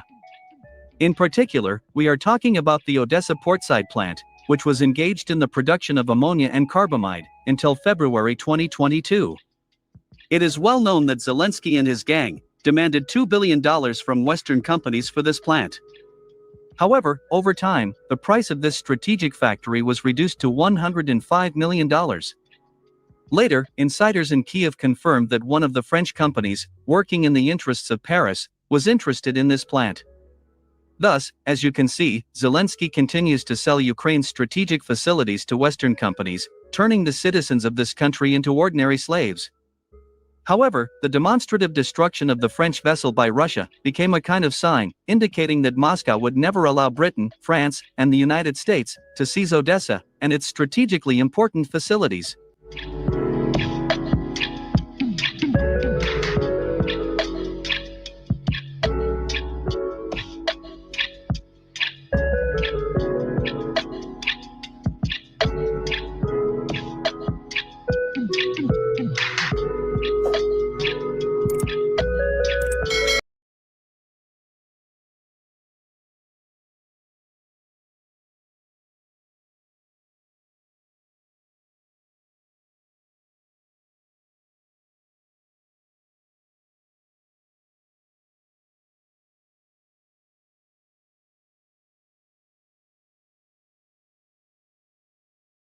So I'm doing it now. And the contrast, Judge, between the dynamism all across China and all the horror stories that we have to put up with, especially in West Asia and across the West, it defies imagination. Wow. A historic trip. I mean, before I ask you about the history you observed in the past 10 days, yes, at Vladivostok, in Beijing, and wherever else you were traveling, I must ask you about the events of the past 48 hours. The Israeli regime, with the knowledge, consent, and help of the Trump administration, bombed a residential neighborhood in Doha, the capital of Qatar. The Qatar air defenses and radar systems, which are operated by the United States, stood down, and these 10 planes did their damage. They were refueled midair by the British Royal Air Force, and then they returned to their home bases in Israel. What all of this was an attempt to assassinate the Hamas negotiators who had immunity from this because they were participating in a negotiation. The negotiators were lured to their place of attempted assassination by the United States and by Israel. As far as we know, the assassinations were not successful. What is the international reaction to this monstrosity? Well, once again, we have to go back to the warped logic of a death cult. They kill civilians, they kill diplomats, they kill negotiators, they kill health workers, they kill journalists. So in this case, they were killing negotiators in a sovereign in theory, Arab nation, with full complicity of the US. So in fact, once again, the US bombed itself. The so-called umbrella of protection over the Gulf petromonarchies, now it has completely evaporated. If Israel can do this with Qatar, which is extremely pliable and was always extremely pliable vis-a-vis Israel, tomorrow they can do this against MBZ in the Emirates. They can do this against MBS in Saudi Arabia. So the Gulf petromonarchies, they have a lot of work to do to re-study the so-called American umbrella protection, which was a kind of a mafioso deal. This deal now, it's over. Who would negotiate with the Israelis or even with the Americans after this? I mean, by my count, this is the third time the U.S. and the Israelis lured negotiators into a false sense of security only to try and kill them. They did this with Nasrallah in Lebanon. Yes. They did it with the Iranians, and now with Hamas. Who would trust the Trump administration, and who would be crazy enough to sit across a table from the Israelis? Absolutely. Well, in terms of Israelis, we can say the overwhelming majority of the planet. In the case of Trump 2.0, they already lost Eurasia, which is something that we saw last week in detail. And they are losing West Asia as well, especially the petromonarchies. It was very, very easy for the petromonarchies for at least 2 decades. We had fires of hell raging in Lebanon, in Iraq, in Syria, but they were always protected. They were protected by the Americans. They were building their glitzy towers. They were bringing, very, very wealthy tourists. And all that bling bling was very safe under the supposition that they were protected. They were never protected. And when Israel comes in an out of control death cult, which it is now, in the past few months, they have been bombing literally everybody. There's no way out, and there's no diplomacy left, and international law.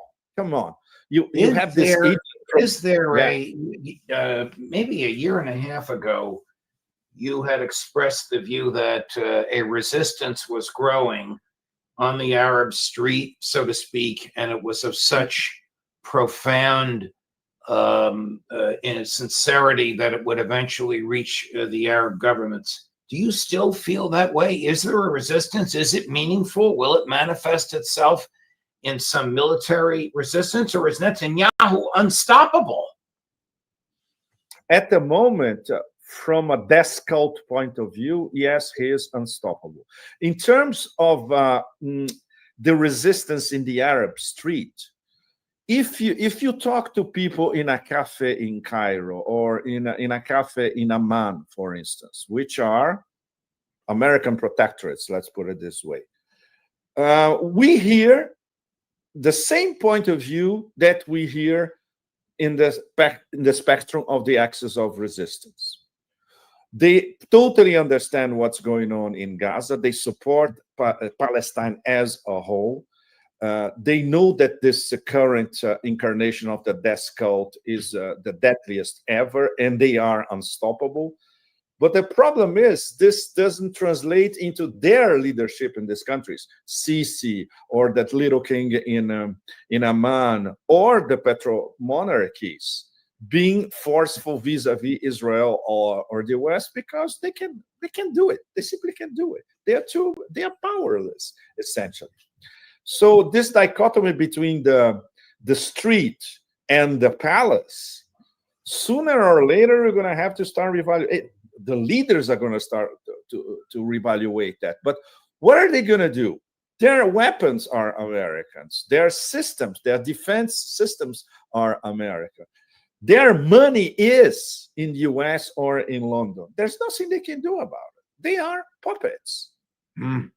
One last observation I want from you before we get to Tianjin, Beijing, and Vladivostok, and that is a fascinating statement made this morning by Viktor Orban about the future of the EU. Watch this, Chris, cut number 17.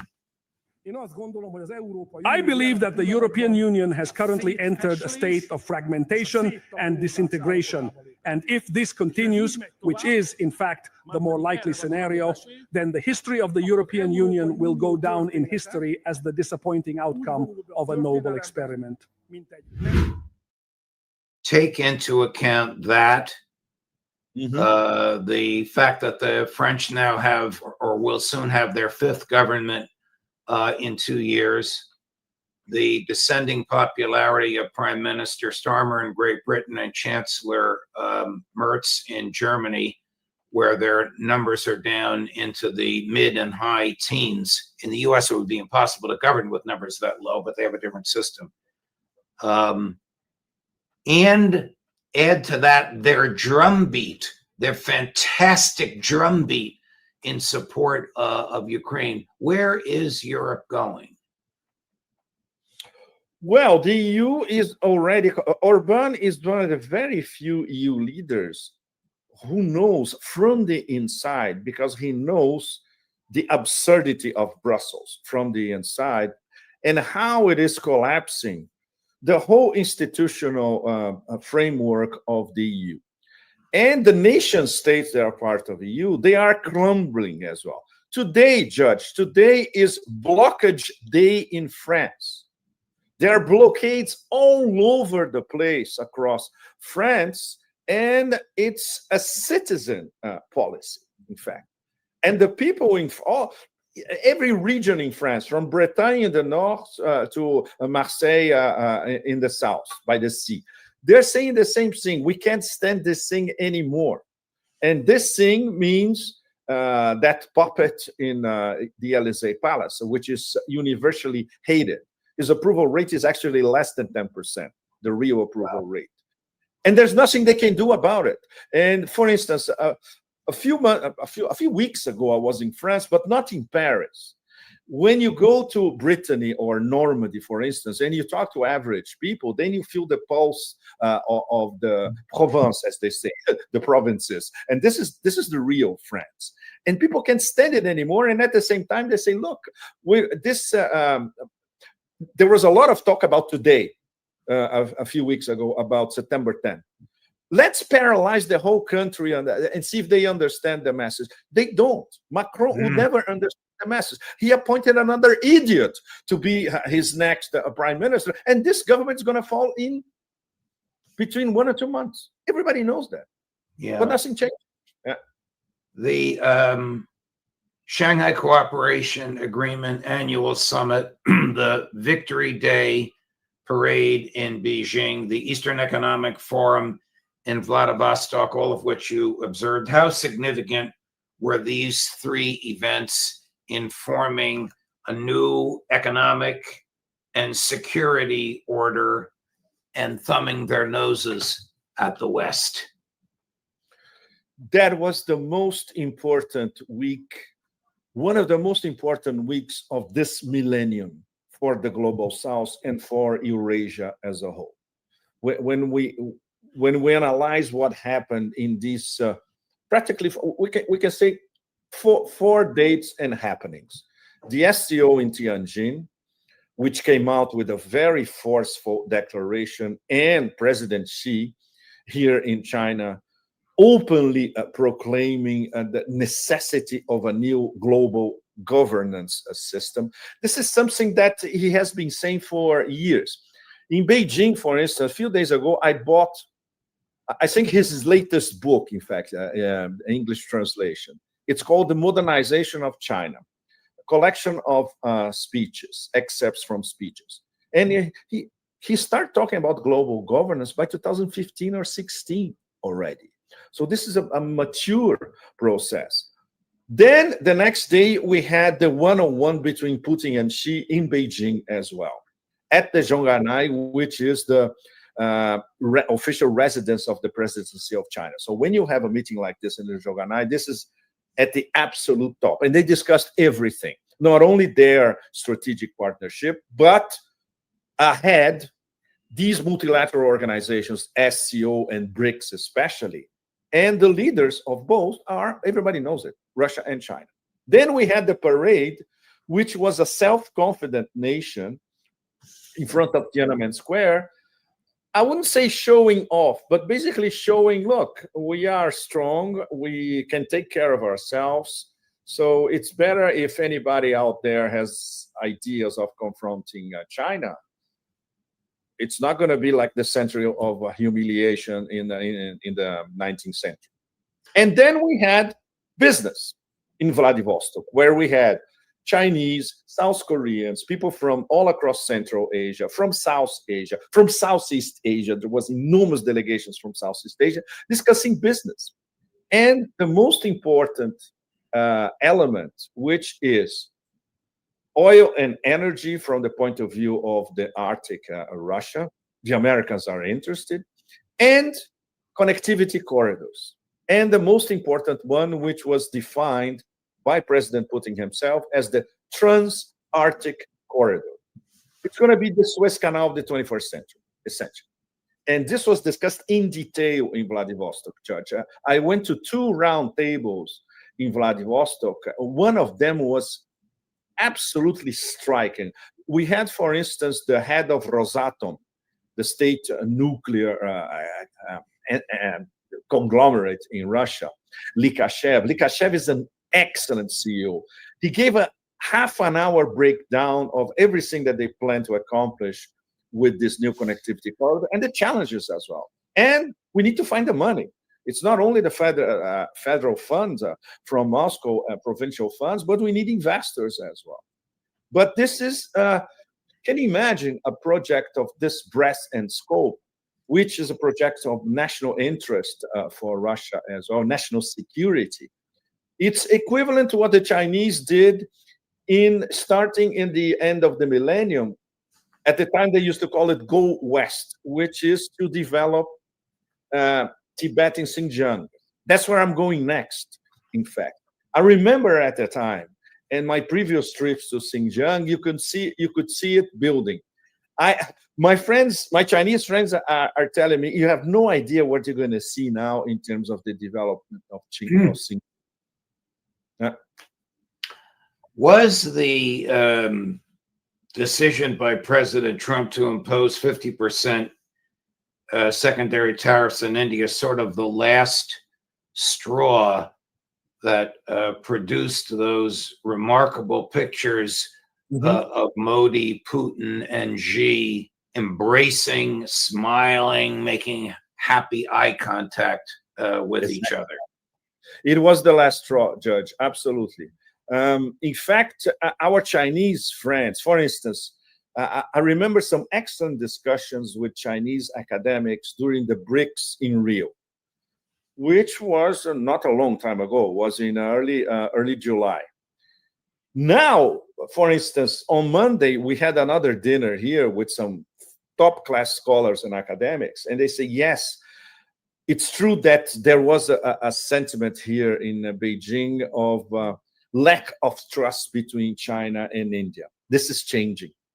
After the SCO, after putting Xi and Modi together, after the fact that Modi actually came here to China as an honored guest, but to also defend Indian national interest, but Eurasia interest as a whole. So the the China-India relationship changed completely last week. And of course, our friend Donald was instrumental.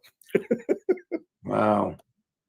What is where is the second largest bank in the world? I think I know the answer because you told me already, but I think the answer will surprise people watching us now. Sberbank from Russia. Absolutely. And in one of the panels that we were in Vladivostok, the CEO of Sberbank, Herman Graf, was there. And he said that, if I remember correctly, was the first time that he actually said that in public, that the second largest bank in terms of transactions in the world is Sberbank It is Only larger than every American bank except for Chase. Except JP Morgan. Wow. This is, but Sberbank is it's a behemoth, in fact, and it's respected in by the international banking system, financial community, etc. Do Moscow, Beijing, or New Delhi need SWIFT? Do they need the American banking system? Do they need the dollar any longer? No, they don't, and this is what these I call them lab experiments inside BRICS. This is what they are working on. So when you hear our friend Grandmaster Lavrov saying that we are, he never mentions de-dollarization. He always says we are increasing a trade among us with our national currencies. This is exactly what Russia and China are doing. Now it's over 90% in yuan and rubles. So this is going to go all around the 10 Eurasia, the 10 Eurasia members of the SCO, the 10 BRICS members, and the partners, the BRICS partners and the SCO partners as well. So this is where we're going. They are flowing in parallel, these two multilateral organizations, BRICS and SCO. BRICS, of course, is more geared towards geoeconomics. And there's a geopolitical aspect that's very important. The SCO started as security and now is going towards geoeconomics as well. And soon we're going to have on the table on the SCO very similar proposals that we see on the table with when BRICS get together. Will BRICS and SCO eventually emerge and become the same thing, an economic, political, military cooperative? Judge, we should ask this question to somebody that Donald Trump deeply admires, Lukashenko. Lukashenko said that last year. Eventually, BRICS and SCO will merge. And logically, it makes total sense, especially because the top four on both, Russia, China, India, and Iran. Iran is more complicated because we can say Indonesia in BRICS. Indonesia is the very important I, the new I in BRICS is Indonesia. Much more Iran, of course, because Iran is under attack by the West still. But these four are on both. And the Central Asians, some of them are part of BRICS. We have two Central Asians as BRICS partners, Uzbekistan and Kazakhstan, the two most important of the Central Asian states. And Southeast Asia, they are partners of SCO, and some are partners of BRICS as well, like Thailand and Malaysia, for instance. So they are merging. And what they discuss in the summits and what they discuss at the level of their foreign ministry, which are now talking all the time, and that included on Monday, this extraordinary summit of BRICS, which was called by President Lula from Brazil. There was nothing spectacular. And we could even say that was relatively lame, basically saying what all of us already know. But there's a twist. What President Putin said during this extraordinary summit, the Kremlin said, no, we're not going to have it released. Apparently, it was something really groundbreaking. Nobody knows what it was. This is a secret for the moment. Wow. But Putin relayed a very important message to his BRICS partners, and obviously related to the current wobbly negotiations between Moscow and Washington, and of course the tariff war, because the BRICS. When you learn what this is that President Putin said, I hope we'll be the first people that you reach out to. Of course. Pepe, thank you very much. This stuff is so fascinating, and it keeps getting more and more fascinating. Where will you be when we reach you next week? Wow. Okay, the short version is middle of next week. I'll be Coffee.